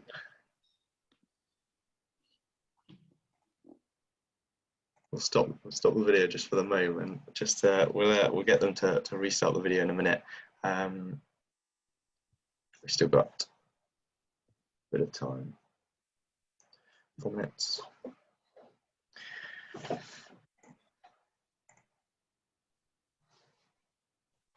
We hope everyone's settling down in uni as well, especially to the freshers. We hope you're settling with your flat and other people when you can. Yeah, hope you're having fun. Yeah, it's a good opportunity to have a look at like the Wonderglow Festival, as well as like the SU bar and the shops that are around. The guidance will make changes to how long the SU bar will be open, and there'll be extra changes within that. But it is a good place to go and sort of support the Students' Union and see some other people from your course probably, but probably from a decent distance, which it might not be a bad thing. Some people.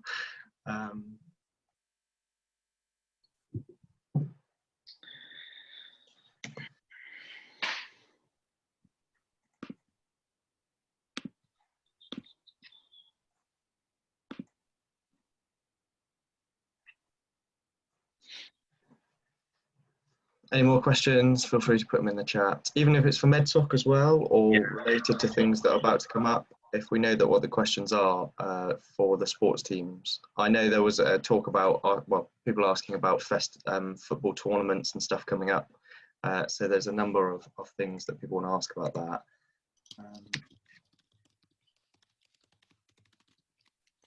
Perfect. Yeah, so there's a number of different events on tonight. Normally it's the sports nights and everyone goes to their respective sort of sports that they want to try out and see what happens. Because of COVID and new rules with different sports, there's going to be some variation into that, and that some sports teams will be doing it on different days. But we'll let all the sports teams talk to you about that when it comes to their slot slightly later on. We've got a couple of minutes. What would you like to do, Had? Should we see if the rugby club want to have a quick chat and then we get going fully at past? Yeah, sure. Rugby club, you're more than happy to. You're more than free to put on your cameras and your mics and stuff. So I think we've got Tom Ritchie's going to be the. Hello, Tom. Hello. And we got Eve and Zara. Wonderful. We should have Christian as well. Christian, yeah. Oh, yeah. So we've just got about a minute or so, just so we keep to the deadline, and then when it gets to past, we'll just hand over to you and let you present at your will. Sure. Okay, thank you guys. When you want to share your screen, if you've got any sound to it, make sure that you turn on the sound button, but otherwise completely up to you. Actually, we're practically there. If you want to, we'll just hand it over to you now, and then you can kick us off for the rest of the sports teams, if that's all right.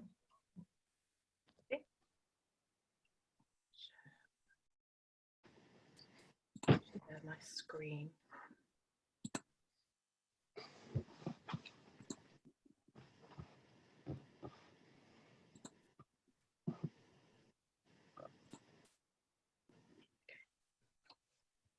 So we're Norwich Medics Rugby Club, so we'll just introduce ourselves. I'm Zara, I'm club captain this year. I'm Tom, I'm chairman. I'm Eve, I'm the ladies' captain. I'm Christian, I'm the men's captain.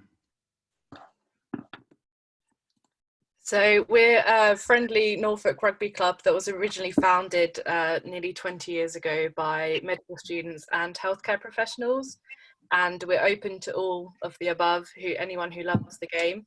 So we've got 2 men's teams and 1 ladies team currently, and we're open to anyone regardless of ability. You don't need any experience, you can be any shape or size, it's evident from the pictures on the side. So, yeah. Okay, so training. So we train every Wednesday. We usually meet at about 6:15 in Constable Terrace car park, and then our members will drive you across to our club where we train, which is at Lakenham Hewitt. It's like a 15-minute drive away, but that will be provided.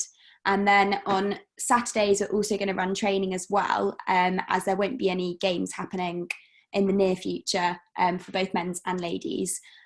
So this week there's going to be the first freshers training on Saturday.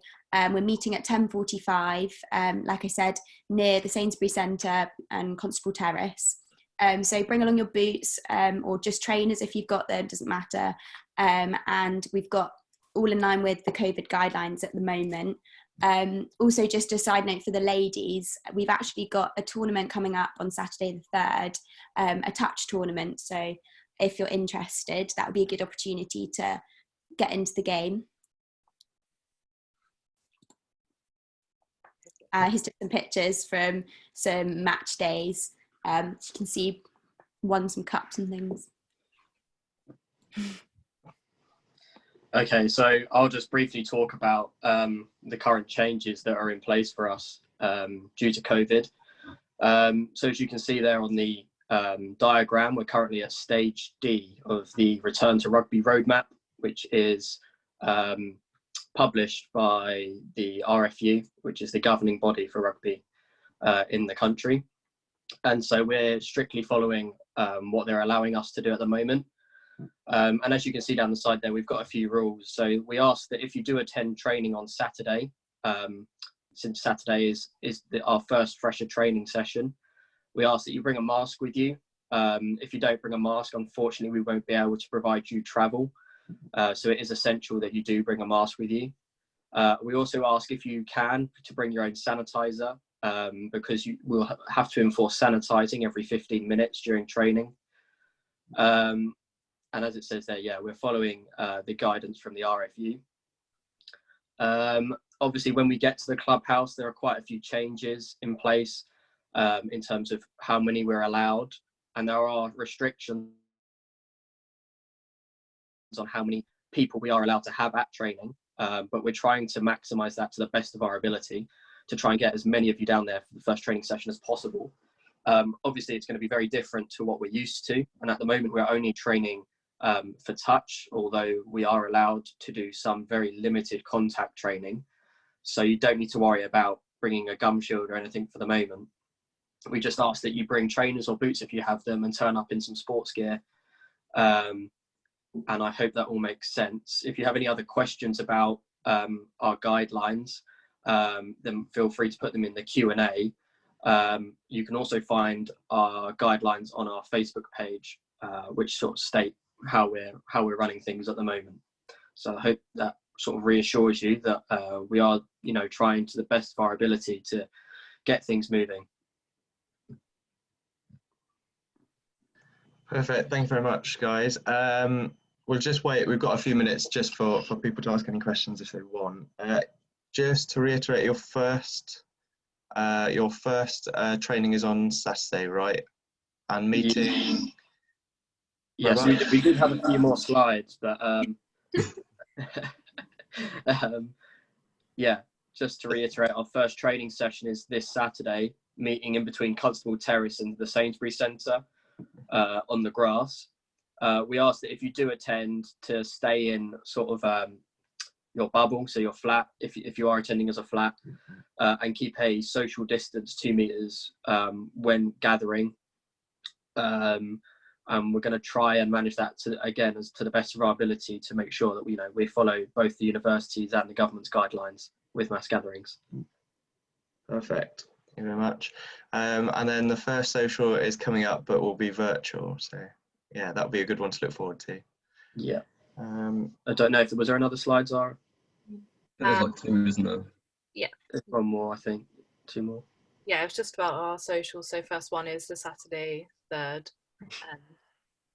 If you join our Facebook pages, the details will be on there.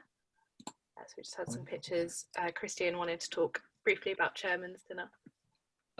Yeah, I was only just saying that the rugby club are well known for their for some great socials, but obviously it's all been limited by COVID. So we hope that they'll return at some point in the distant future. So we do a few socials on the top left hand side. You can see we do sort of Tuesday night damn goods, A-list on Saturday, and sports nights, which are often themed.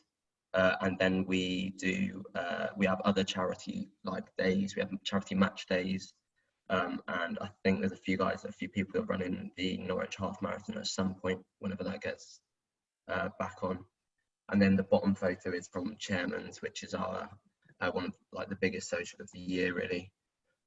We have an old boys game, an old women's game as well during the day. So we get the club down, and then we have a black tie event in the evening. And that's to raise money for our 2 charities this year, which are Blue Sky Thinking and the Norfolk Hospice. So that's sort of the end of our speech. Just to reiterate, joining our Facebook pages if you have any interest. We've got 2. We've got a main one, which is Norwich Medics RFC, and then there's one for the ladies as well. Also, don't forget to follow us on Twitter and Instagram. And if you have any questions, feel free to message any of those pages or any of us as well. Yeah, it'd be great to see you all on Saturday. It's a great way to meet people, seeing as you're a bit limited at the moment. So it'd be really great to see you all on Saturday morning. Yeah, cheers MedSoc for putting this on for us as well. Yeah, thank you. There is a question. So we've just got a question in the chat. So it says, would it be possible to play for a university sports team, or would this not really fit with our academic timetables? You can do it in the first year is the best year to do it. You can train with UEA occasionally as well. It's really up to how much you want to take on. It gets harder as you progress, probably pass into 3rd year or 4th year. But you're welcome to play for either team. But you're going to be a valued player for the medics, and we'd love to see it. Perfect. There's another question on the Q&A. So just once again, what time is Saturday's meet for the rugby taster session? So it's 10:45 on the grass in between Constable Terrace and the Sainsbury Centre, and we'll be transporting you down there to Lakenham Hewitt Rugby Club, which is where we train, for a session starting at 11, and it'll last about an hour to hour and a half. And we've got a couple of other questions just over different mediums. So some people are asking, what league are your clubs in? What each team? Okay, Christian. Good question. I think we're League. Are we League 2 this year? The men's ones team are League 2 for. There's basically been a massive shift around with the league tables and the way the men's competition's running, and how it runs will be based upon whether we return to games or not. So I can't really give an answer to that at the moment. It'll all depend on how the league shifts about and how we play our games. But we were in the Green King Eastern Counties 1 North last year, if that means anything to anyone that's asking. If it helps, this year the men's league we're in the same league as UEA. So yeah. If the matches get back on, we'll be playing UEA, which is like a bit of a derby day sort of thing. Yeah. I don't know if it was direct to the ladies as well, but the ladies are in a merit league, so we play mainly like friendly games. There's a lot of aim for development because it's mainly people who are new to rugby. So we play lots of other teams where we mix around players if needed, and we share people. So they're usually quite casual. We also will play UEA as well. It's a bit of like a derby. And we play Cambridge Uni as well, which is a really great day out as well. And we actually beat them last year, so that was quite a claim for us. Right. And one more question is just, do you play other medical schools?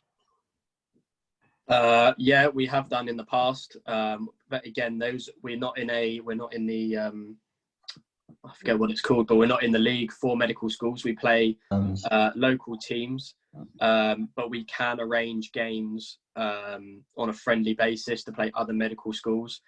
And there is actually a sevens tournament that runs during the summer, which is for medical schools that we can enter as well.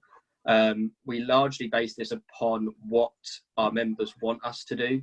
So if our members want us to play other medical schools, then we will, but this usually means you're playing less games during the season, and quite often it interrupts or crosses over with our league schedule. So it can be quite difficult for us to organise. But just to mention, we do run a tour. Well, usually we run a tour in the UK to other medical, and we try to play other medical schools if possible. I hope that answers that question. Same with the ladies as well, yeah. Thank you. There's a couple more questions coming through in the Q&A, so if you can stick around for a bit and answer them, that'd be great. And we'll just move on to our next society. That's going to be the Norwich Medics Football Club. Cheers, guys. Thank you. Thank you. Thank you. Over to you, Jordan and Pete. Ready? Hello, and first of all, welcome to UEA from NMFC. My name's Pete, and I'm captain of Norwich Medics, and I'm here socially distanced with our president, Jordan Todd. Hi, right. So basically today we're going to keep it short and sweet. I'm just going to go through who we are and what we do, and Jordan's just going to be answering any questions that you might have at the end. So yeah, let's just start. I need to share my screen. How does this work? There should be a share screen button at the bottom. All right, gotcha. Oh, can you see the top? And then if you... Oh, for God's sake, I've been signed out. I'm going to have to sign back in. Okay. All right, here we go.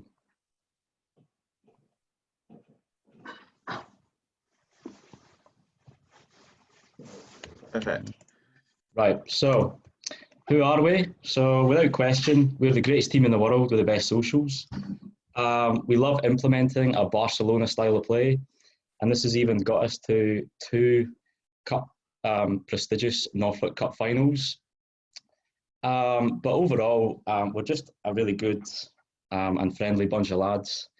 And talking from personal experience, when I came to UEA, knew absolutely hee-haw about Norwich, didn't know anybody, but I found NMFC to be extremely welcoming.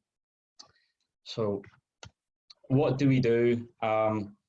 Every week we train from 6 till 8 at the sports park. However, the tournament tonight is going to be starting at 6:20. So try and get there from about 6:05 to 6:10 so we can get you in there as promptly as possible.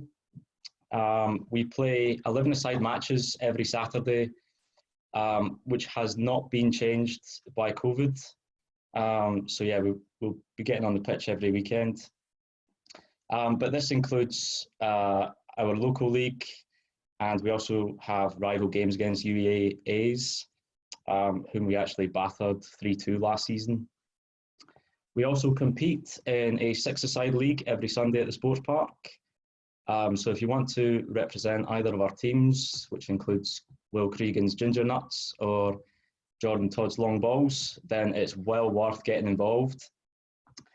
We're also going to be holding revision sessions for your clinical exams, so your OSCEs and your written exams, and a lot of the older boys have very UEA specific resources that they're more than happy to share out with you.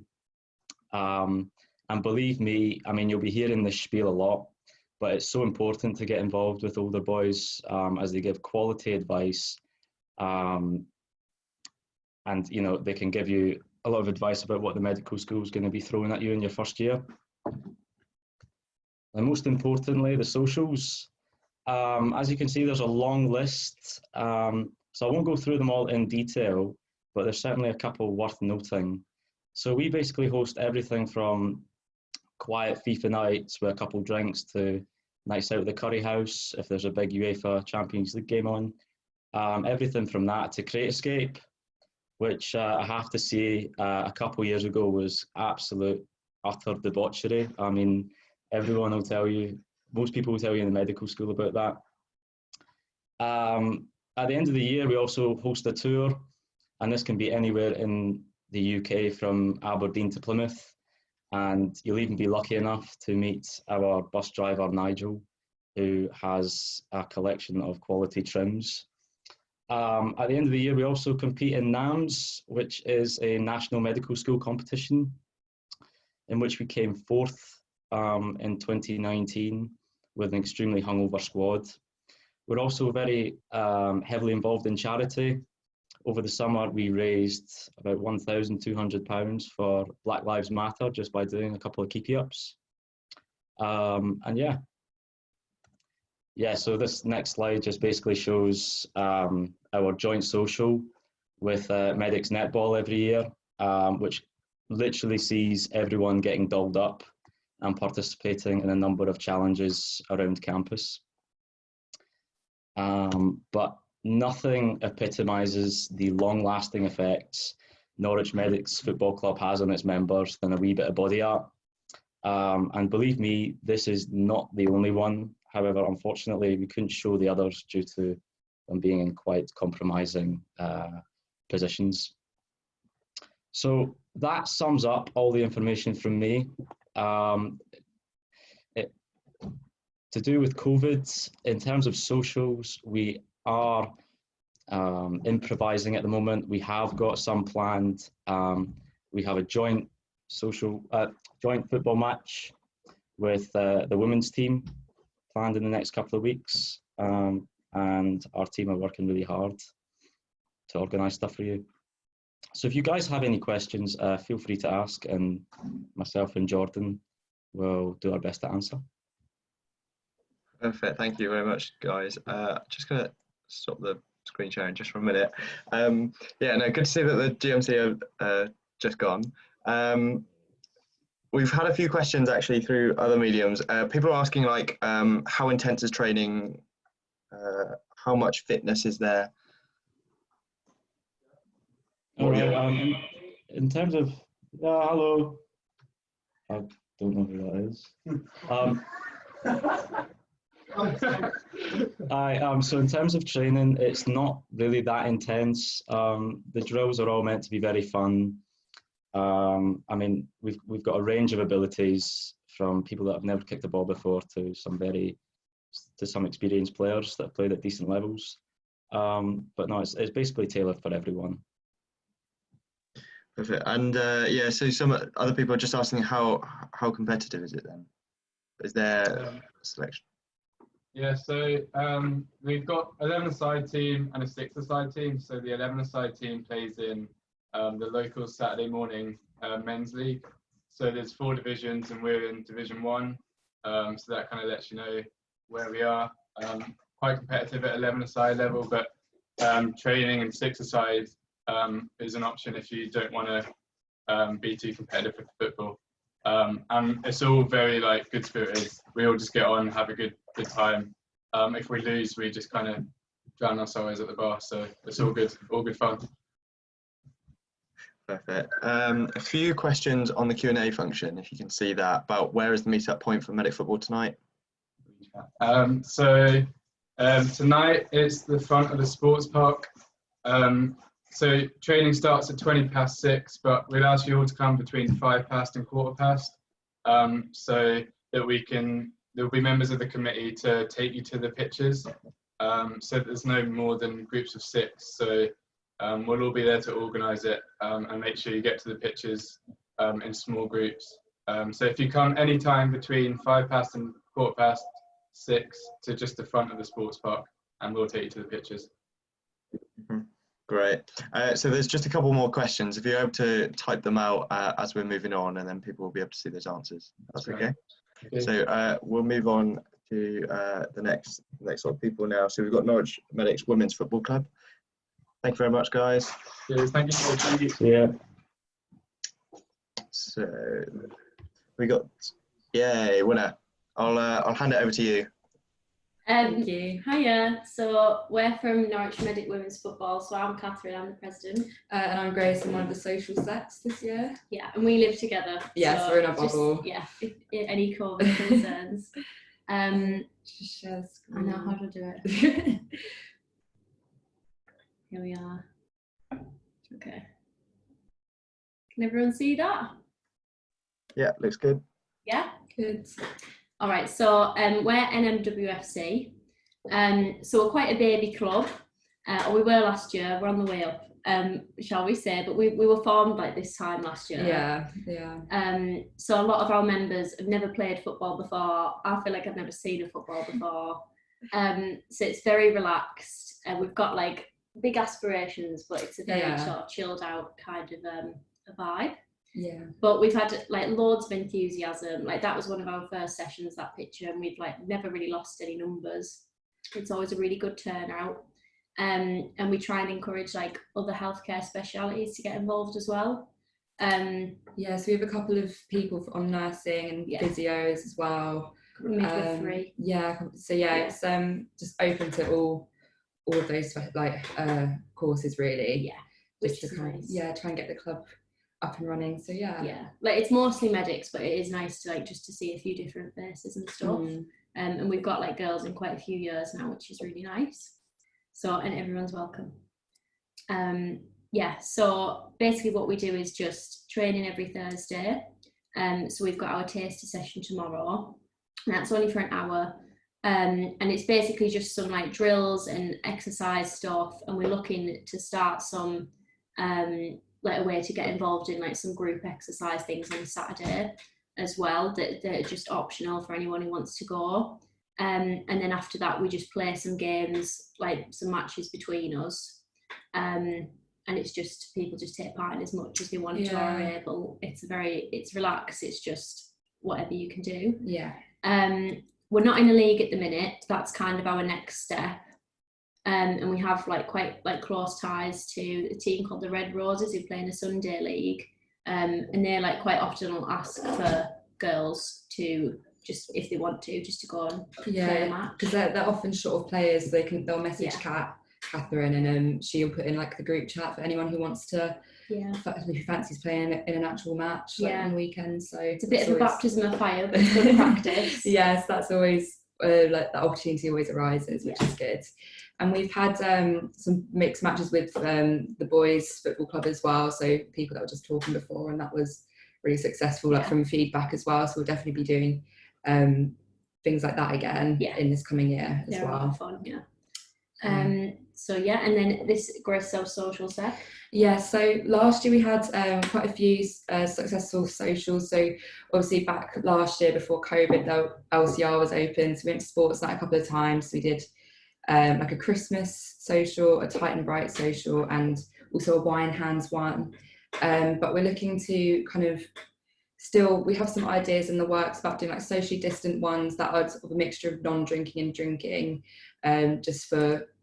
so it appeals to everyone really. In the past couple of months we did some Zoom quizzes, but obviously we want to try and do... It gets a bit stale after a while. Yeah, we want to try and do as much face-to-face stuff, obviously like subject to guidelines and stuff and being in bubbles and that kind of thing, just to really get to know each other. But yeah, just emphasis on training being really chill as well, and it'll just be like another way for the club to all get to know each other, like all the new people as well. Yeah. And it's really like, it's quite a relaxed session, a training session anyway. So even the training is it's social, it's a good way to make some new friends, which is really good. This Christmas as well, we've gone a bit rogue as well. So we're actually planning on holding the AGM this Christmas. So that's when we'd re-elect like a new committee and that kind of thing. And because it's just quite a nice festive time to do it. And that's sort of like when this club started, so it makes sense to kind of continue with like a year of everyone doing their role and then sort of so that's nice. It gives like freshers a chance to get involved, and also it means like an existing committee take on like the first bit of the year, which is quite good. But there's just quite a few things coming up, but everything that we've done so far, like everybody gets involved and makes suggestions, and obviously it's your guys' club, so it's whatever socials and anything to do with training that you want to do. And we're also looking to do some revision sessions this year as well. Like I said, we've got girls from all years, which is really helpful, and everybody's really friendly and like just really helpful. So so we'll put on some sessions about OSCEs and things like that. So just to kind of calm those nerves. So it's good. So as I said, tomorrow is the taster session, and that's free. So if you're not sure, then that's the best thing to do, is to just turn up. We're not like very strict about when you can come. If you want to come later down the line, then an individual session is £2, and you can come anytime and just try it out and see if it's for you. And other than that, membership for the year is £30. And tomorrow, and obviously for this season, we have some COVID guidelines that we've put out like on our social media and stuff. Like luckily, it's not very like high contact anyway. But yeah, we basically just advise people bring a mask and a hand sanitizer anyway, and just that if you bring a hat, just because we use it as an alternative to bibs at the minute, before we've just like got our new logo and stuff, so we don't want to like give out shirts and stuff anyway, especially with COVID. So. But yeah, just if you can. But for tomorrow, if you could arrive at 7:30, so 10 minutes early, one of us on the committee will be just sort of in the communal area, the inside space, and we'll just direct you to the pitches to avoid any like congregating inside and things like that, and just to make sure you don't get lost. So that's the plan for tomorrow. Yeah, but it should all be pretty straightforward when you turn up. But and as I think they've said, MedSoc are offering a £10 discount for freshers this year for sports club memberships, so that's really helpful as well. It's a bargain, absolute bargain. But as I said about all COVID guidelines and stuff as well, best way to stay up to date is just to join and follow our social media. The Facebook group's private, but if you join it, there's no obligation to come or to say anything. It's just, if you just join it to see what's going on. And then obviously the Instagram as well. Any questions just over any of those, or if you can get in touch with a committee member, everybody's always happy to help. And should be pretty relaxed. Just another thing as well, by looking at our social medias and stuff, you'll see we sort of took part in fundraisers as well. So we did the 100k Keep You Happy challenge with the boys team as well. So things like that to keep your eyes peeled for, so we like to get involved too. That was a challenge for a lot of us, I think. So it's some key PLPs, but yeah, our ability is questionable, but it's just, as I said, it's a bit of fun. It's just relaxed. So. And we've got some really, actually very skilled, very good captains. Yeah, they've got like really good. They've planned the sessions out already. So, and I think they play for the UEA sports teams as well. So that's good as well if you had any questions about that. Yeah. But yeah, they're really good. They take the sessions over really well, and everybody else is really varied ability, so it's never something to worry about. And yeah, these are just our socials. And that's it from us. Perfect. Really good. Thank you. There's just one question in the Q&A about where's the women's the taster session? Whereabouts is it? Just at the sports park. All of our sessions on campus. Yeah, are there for this term, and probably the next two as well. If you just turn up at the reception, somebody will be there just to guide people, so there's no congregating. Okay, and this is happening tomorrow, is it, on Thursday? Yes, yeah. And sessions will be every Thursday 7:40. Right. Wonderful. Well, if you're able to stick around and answer any questions that come through, that'd be great. Yeah. Thank you. Thank you. Thank you. So we've got a little bit of a break as well now for about 5 minutes. It's another opportunity just to chill. We understand that this is a really long time to do it. I know it's really annoying because if it was in person, you could just dot in between it and you wouldn't have to stay for the whole time. So it's really good to stay because you get to ask these other people some questions and ask any questions that you haven't done so already. But just a reminder that it will be up online if you've got something to do. We're just going to have a break for about 5 minutes, so feel free to get a drink or something just to keep you going. Are you there? Yep. Wonderful. Do you want to just reiterate, I know all these individual clubs are saying it, but what MedSoc's going to do to sort of... Yeah. So, yeah, we introduced a new scheme where all sports societies, if you're only a member, you get £10 off for any membership for any medic sports society or club. We're still sort of finalising how we're going to do that, but most likely what's going to happen is that you guys simply pay the club £10 less. The club will notify MedSoc of how many memberships have been purchased through the £10 discount scheme, and then we transfer the relevant money to the clubs. But that's not been finalised yet. That's the rough sort of plan that we have in place, but we'll let you guys know once the memberships start getting purchased. I think this is part of the bigger drive, isn't it, to increase the benefits of being a MedSoc member, so that it's reasonable and that you will make your money back at the end of the 5 years or whatever, just through different mediums, or whether it's extra sessions. But as a result, in making these extra benefits and these extra sessions really cheap or even free by subsidising it with all our sponsors like earlier, that means that some of the cost, if you're not a MedSoc member, will go up slightly to balance the books. It's not going to be a huge change, but it's just a step in the direction of making the benefits for MedSoc members a lot better and sort of equalise how it is with MedSocs around the rest of the country in that way. You will get significant discounts, unlike it's a brand new way that we're going to introduce as many discounts as we can for all our members, and non-members will unfortunately have to pay a slight premium, not extortionately, but it's just to balance the books, as Rory said. So we've got a question just being like, how do I prove sports clubs are a MedSoc member? Now, mostly like annual fees and the likes with sports clubs normally occurs later on in the year because they don't want people to join in and then think, oh, they might not like it, and therefore they've already paid their annual fee. So it's not about trying to grab your money, it's about actually giving you something for your time at Med. So normally the annual fees are paid later in the year towards the end of the first semester, by which time we hope that you'll have joined up to MedSoc before that. And in doing so, we'll have a list of MedSoc members that we can send to clubs to say, look, if this person signs up to you, they are a MedSoc member, it's all checked off. It's a similar way to our sponsors in town, Mr. Apostles, Apothecary and the likes. They have lists of MedSoc members to make sure that they get all the discounts that they need, and those lists are updated as new people buy them. So that's just an update there to answer it to live. We now have Norwich Medics Netball Club to speak to us. So I'll mute my mic and yeah, go ahead, guys, girls. Okay. It says you can't share your screen while other participant is sharing. Oh, there we go. That's my fault, sorry. Thank you.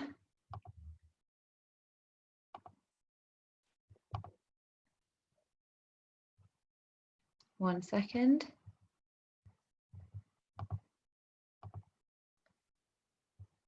Okay, is that all good? Can you see? Yeah, looks really good. Okay. So I'm Maddie. I'm Holly. And we are the publicity secs for Norwich Medics Netball Club this year. We basically just come to tell you a little bit about our club and hopefully encourage a few of you to join. So who are we? So hopefully a few of you will recognise this quote from the classic Wild Child. So aside from being obviously the best medic sports team, we're basically just a group of girls who are really fun and friendly, who just share a joint love for netball. So we are a really inclusive team. We have people in our team who have never played netball before, literally never picked up a ball. And then we also have people who have been playing all their lives and like competitive match play. So we're really inclusive and it's available for anyone to join. We have weekly training, fitness sessions, park run for anyone who can be bothered to get up on Saturday morning, lots of opportunity for match play, and we also love a good social. So firstly, a little bit about our training sessions. So we run regular weekly training every Tuesday evening from 7 to 8 p.m. And these take place at the City Academy, which is literally right next door to campus, so it's really easy to get to. We also then run an extra half an hour training from 8 to 8:30 for girls who are interested in playing in our league teams, but we'll talk a little bit more about the league in a moment. But essentially our training sessions involve just really fun warm-ups, interesting and challenging drills, and the opportunity for some friendly match play at the end of every session. We also always have a speaker with us playing some banging tunes throughout training, and so it creates just a really relaxed and fun atmosphere, and we're sure you'll all really enjoy it.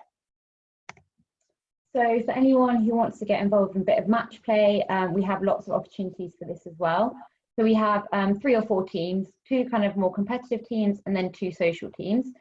So the competitive teams play on Thursday evenings almost every week, and they play at City Academy, so it's, as Maddie said, just around the corner and really easy.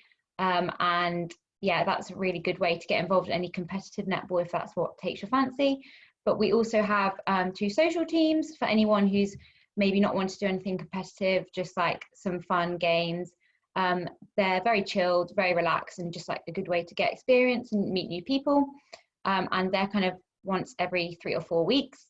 And then we also started a tradition last year of going to the bar afterwards for pizza and some drinks, which was really good fun. And we're hoping, COVID permitting, we'll be able to kind of continue that this year, maybe just in groups of 6 instead. So next, onto one of the most important elements of any club, the socials. So we hold lots of socials throughout the year. Last year, some examples include our traditional Galentine's and Christmas meals, lots of sports nights, themed club nights, and our annual AGM quiz. So one of the highlights of our social calendar is our joint social with the Medics football boys. So basically everyone just dresses up, we pair up a girl with the football boy, and we all go on a big scavenger hunt around campus. There's lots of really fun challenges along the way. And then everyone heads to a freshers flat for prees afterwards, and then the night ends at the LCR. And so it really is one of the best socials, and everyone has such a great time. It's definitely not one to miss. So last year we also started doing park run on a Saturday morning, followed by a little cute brunch afterwards. And it was a really nice way to start the weekend.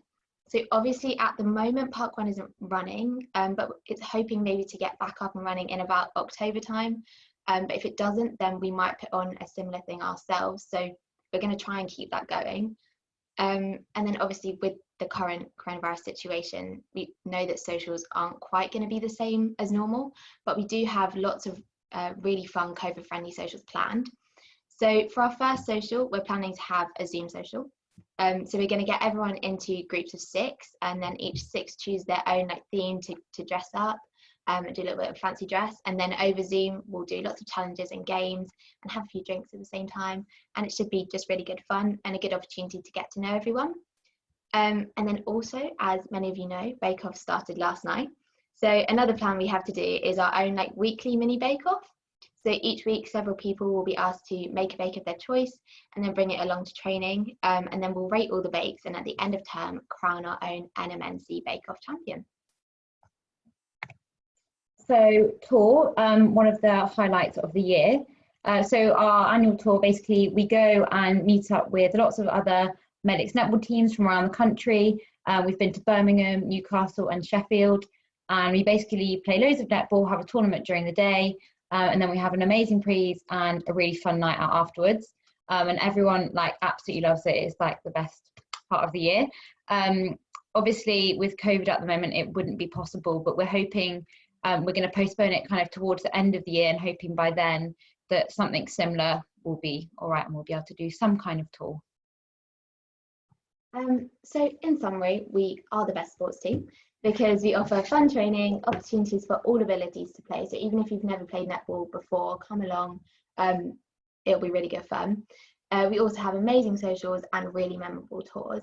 And if nothing else, just give our Instagram and Facebook page a follow for a weekly dose of some hilarious netball memes like this one. Our account details are down in the bottom corner there if you just want to give us a follow and just to keep up to date with everything that's going on in our club. So we do actually have our first taste session this evening. So it's 6 till 7 at City Academy, but we'll be meeting at Sports Park at 5:40 to 5:50, and then we'll walk everyone around. So if you don't know where City Academy is, it's no problem. We'll take you around. It's going to be really chilled. We'll just be doing some drills, some like a little bit of match play, but it's open for anyone. So if you've never played before, absolutely no worries. Just come along. It'll be a good way to meet people. If not, and we do have some free snacks and a possible social distance bar organised afterwards. So yeah, meet us at Sports Park at 5:40 this evening for our first taster session. Also, if you could just bring hand sanitizer with you if you have it. We will be providing some, but if you could bring it if you have some, that would be great. And don't forget your mask for going to the bar afterwards as well. Perfect. Bake Off and bar sounds wonderful.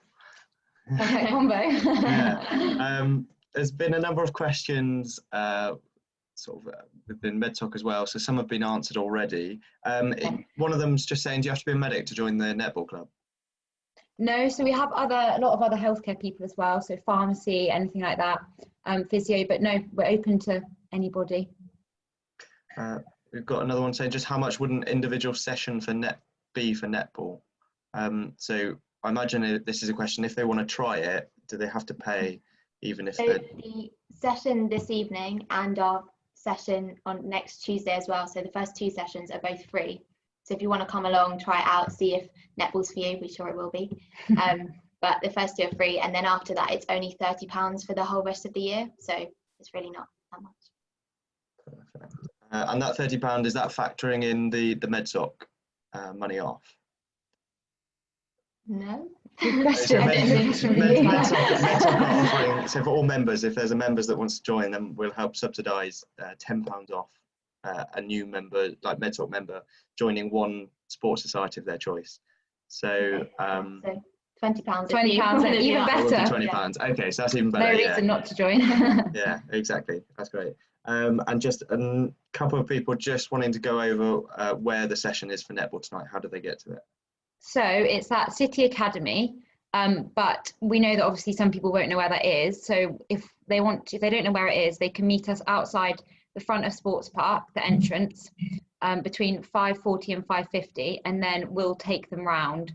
So they don't need to worry about if they don't know where it is. But it's 10 minutes walk away, so we'll walk them round. Wonderful. Good stuff. I think that's all the questions for the moment, but if you can stick around and answer any more that come through. Thank you very much. Thank you. Thanks. Cheers. Thank you.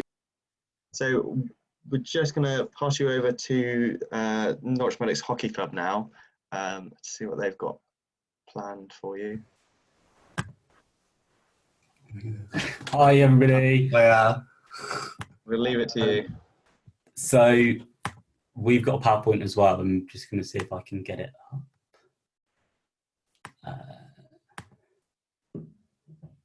Can everybody see that? Hopefully. Yeah. Yeah, I can see it. Yeah. Okay. Cool. So we're Norwich MedSoc Club. I'm Ewan. I'm Taylor. So we're just going to tell you a little bit about hockey and why it's the best medic sports team to join. That's not bias as well. It is. There's a well-known fact. Okay. So we're the only club at only medic sports club that's mixed gender. So we play in a mixed team. We also have individual men and women matches as well. That's correct. What was that? Sorry, don't worry. It's we've just muted it. Okay. And it's open to all abilities. So like me and Taylor had never played hockey before. Ewan's quite good now because he's been there for 2 years, but I'm still terrible. So like, you don't have to be amazing to join. Yeah, you really don't. Like, I'd never played hockey before, and I think most of the team probably hasn't either. So we play regular matches against local teams in other medical schools as well. We're not in a league all year round, but we do have summer league where we go and play against local teams as well. But it's a bit more chilled than having to play a match every single week. So I think there's probably a bit less pressure than some of the other teams as well.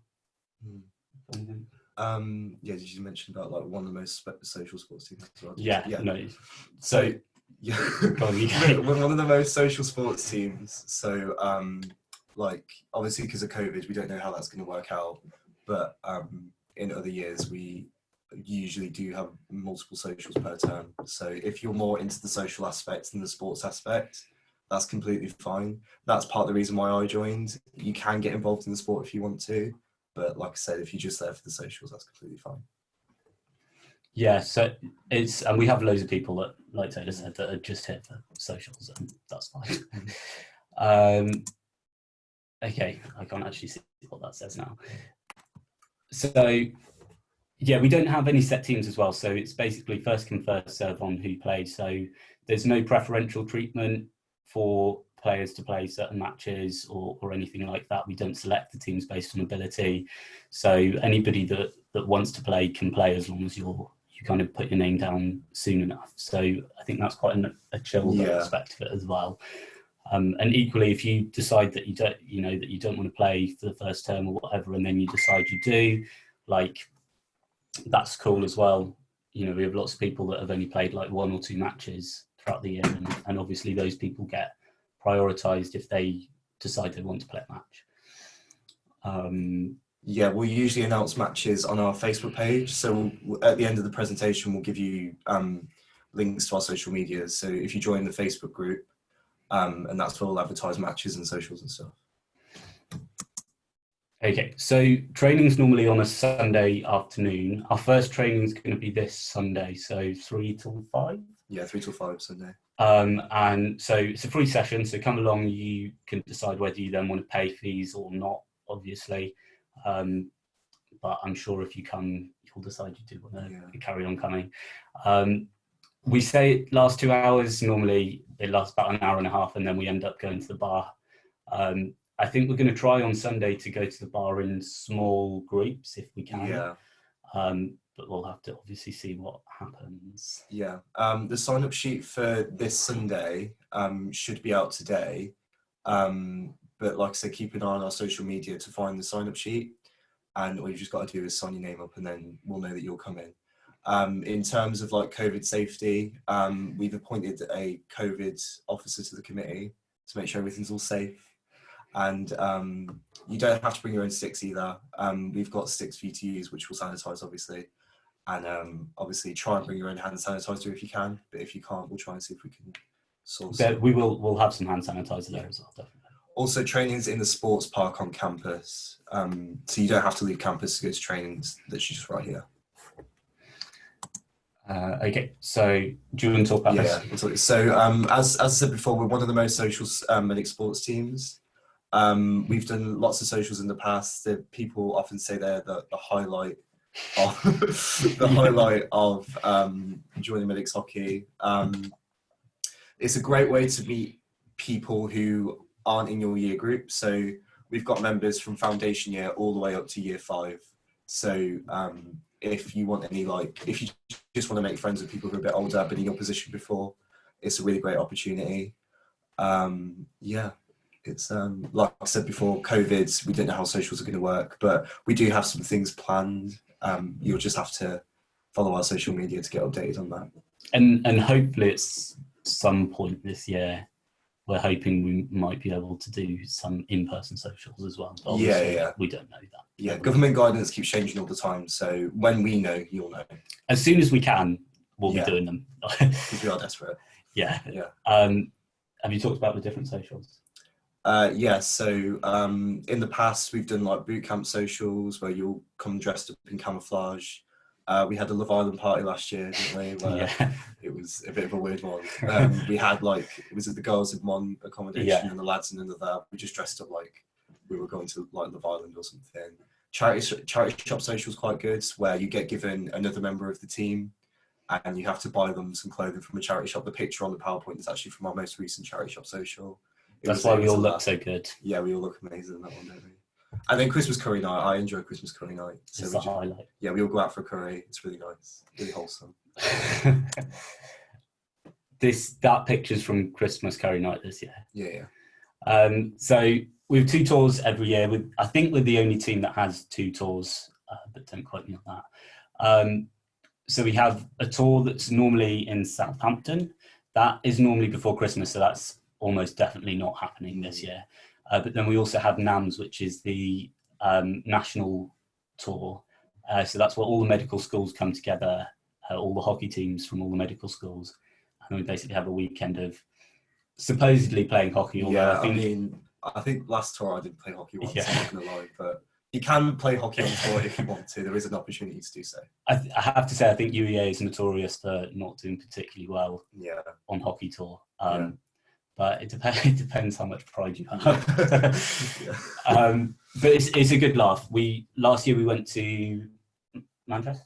Manchester, yeah. Yeah, and the tour this year, if it happens, will be just after Easter, and we'll be to Bristol. But obviously, we're keeping our fingers crossed that we'll be able to do that by then. Yeah, I'm not sure yet. And obviously, we don't know what the prices are. You'll find out closer to the time, but the price that you pay for tour will include your travel there and back. And usually, like it says on the PowerPoint, you're hosted by the committee of the team that you're going to, so you don't have to worry about getting bed and breakfast or whatever. It's all sorted for you. And food's normally included. Yeah, food's included as well. And ship notes. Yeah. And yeah, we're hoping at some point soon we're going to be able to do an international tour, but I think inevitably that's not going to be for a while. No, not for a while. So we thought that our fees were going to be the cheapest because this is cheaper than it used to be. Yeah. But they're still not expensive. So we've reduced fees this year because of COVID, obviously, and the fact we'll only be able to do less things. So for freshers, with the MedSoc discount, it'd be £35 to join, and that entitles you to all the training throughout the year. And then you also get a t-shirt as well with your name on, a hockey t-shirt, which you'll see lots of people wrapping around campus this week, hopefully. Just ignore the best value for money out of all the sports clubs. I still think it's the best value for money. Yeah. I still think it is. It is good value. Yeah. Yeah, I don't think, is there anything else? Yeah. We need to whiz through these. Yeah, so we'll be like 2 seconds. So we'll run revision events, OSCE prep, and also medicine can be quite stressful. So it's good to be part of the sports team, just to let go of all that. Yeah. What else have we got? COVID, we've kind of covered a lot of this already. Yeah. Obviously, there's limited numbers of people that we can train with. So we can have up to 60 people in 2 groups. So we can do a beginners group and a kind of intermediate group. So if you want to come, get on the sign-up sheet. I'll put it in the group chat after this, hopefully. And then, because I think space will fill up quite quickly, to be honest. Yeah, I think the next one was just about socials, which we've covered. Yeah. And that's it. Obviously, we'll be around to answer questions if you have any. Some of us are on the Freshers group chat as well, so you can ask them on there.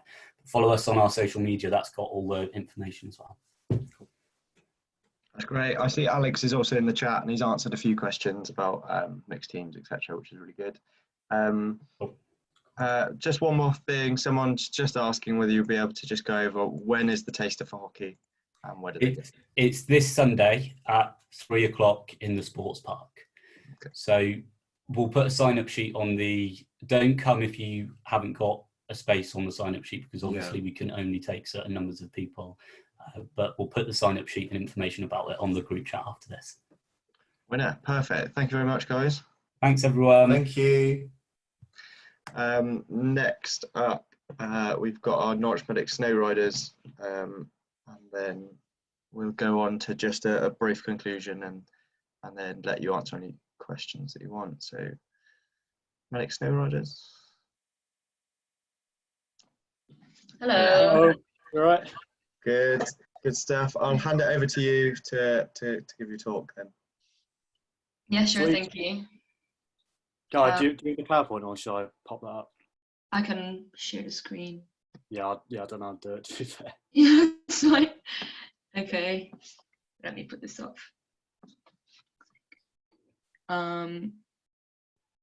Yeah. What? Okay, so all right, that worked. Yeah, so we're the Norwich Medics Snowriders. Really, there's no like society's fee because it's mainly just organizing the trip, and then obviously that's the main thing. For this year, we're aiming to go in Easter, so hopefully the whole COVID situation and lockdown has eased by then. And Wesleyan, the company we're going with, has agreed to a full money back guarantee. So even if it doesn't happen, you can easily get your money back. Yeah, all abilities welcome, and it's basically a week. Usually, most likely, will be in France, of just skiing and have lots of socials, both alcoholic and not. And it's really cheap. There is the ski pass included, with the accommodation included. Yeah, ski pass as well. We should have that included, and some of the rental kit. Apart from you can upgrade as well. So yeah, we'll see about that. Yeah, hopefully in 6 months, COVID will allow us to do it, but obviously it is still a bit up in the air.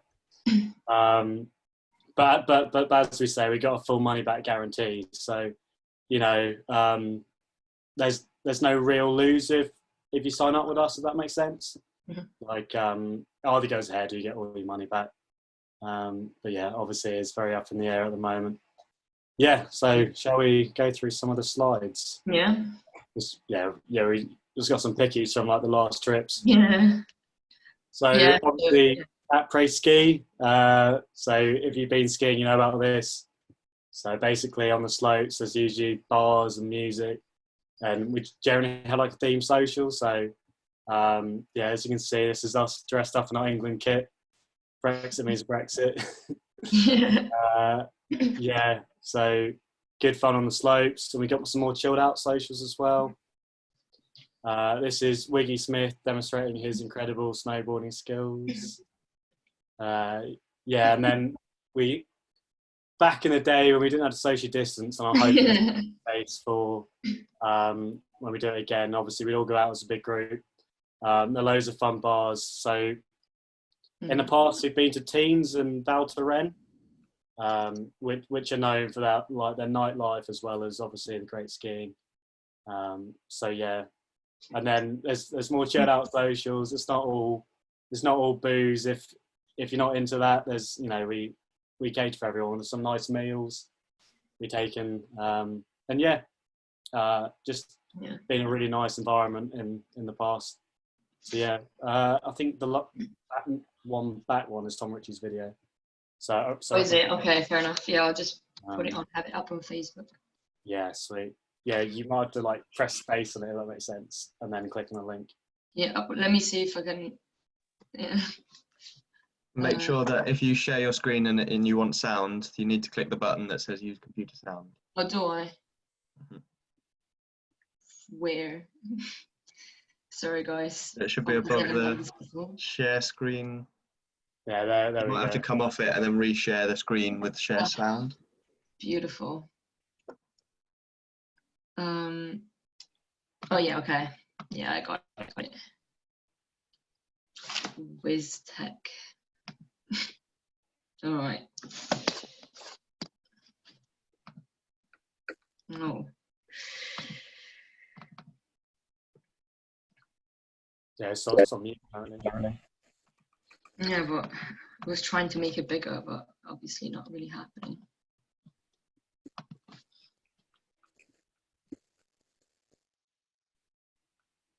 Yeah. I mean, It might wait, be it is worth- on YouTube. I'll just go on YouTube. Yeah, if it doesn't quite work on YouTube, it might be worth putting it in the chat or putting it on your social media and doing that like the BMA did previously. But if it works on YouTube, that'll be. Gosh. I love a slow computer. But yeah, usually the trip is not above £400 for a whole week. So.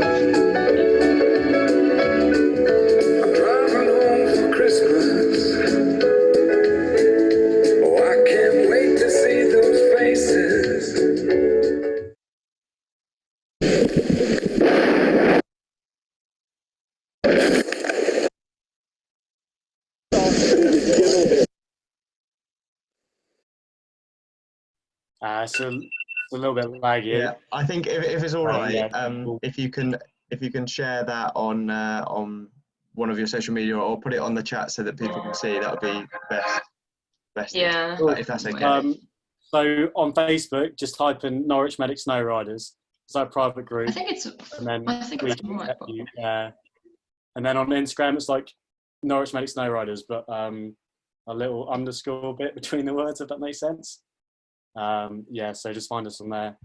And if you've got any queries about email, it's norwich.med.snowriders@outlook.com. And if you've got any questions, just hit us up on any of those, okay?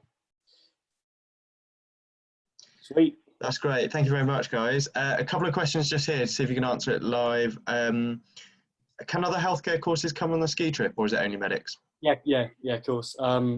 Like in the past, we've had friends going on the trips, girlfriends, etc. So everybody's welcome. Even from other unis and. Yeah. So. That's really good. And just to go over, what's the rough total cost? So in the past, it's been like $350 to $450, like the package, which considering that's accommodation, travel, ski hire, lift pass, that's actually very reasonable. Yeah.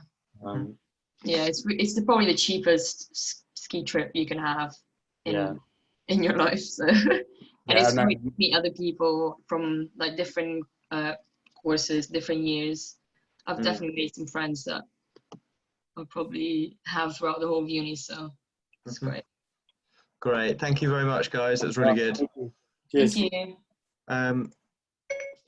So that brings us to the end of MedMart Part 1.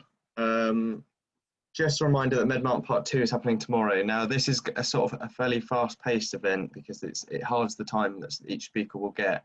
You can dip in and dip out of this because we know it's a very long time to stay from start to finish. And of course, this is going to be recorded again so that you can have a look and have a look back if you're not really sure whether you want to join Anatomy Society, for example, or a different society. So you can really have a look at what they've got to say on that. But we do recommend coming if you've got some questions for a particular society. So do pop in and join the Facebook event. So I'll just hand you over to Haj and Alex, just as a sign off from MedSoc. Yeah, we hope you enjoyed that. I know that was really long, but we needed to get all the societies in to make sure they have their word.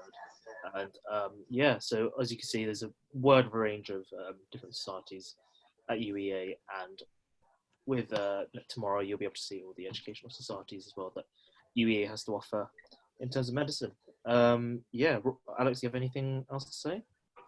Yeah, no, just sorry that I've been absent. We had a busy morning, but yeah, if you have any questions, like either contact us or contact each individual sports team directly.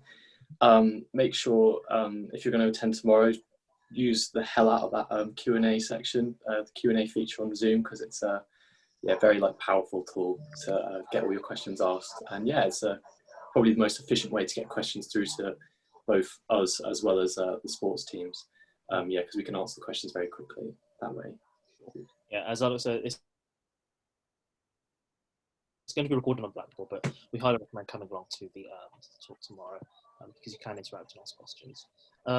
Yeah, I was about to get the contact details once again for MedSoc. Once again, please do check out our Facebook page. It's just UEA MedSoc. And check out our Facebook groups if you're a student. So that's UEA MedSoc General Group, UEA MedSoc Education, and the UE MedSoc Charity and Socials, respectively. So they're pretty self-explanatory. We'll post all the educational stuff on here, and all the internal UEA medical societies will post on here. And then on the Charity and Social Group will be all the social events and any charity-related things. Nice. Perfect. So we're going to stick around for a bit longer, answer any final questions. Everyone is free to go and do whatever they like. You might see some of the committee members in the bar later or whatever. So if you do see us, do say hi or whatever. But yeah, thank you very much for sticking with it, and do ask any extra questions. But we'll stay around to facilitate that. I'm just going to stop the recording.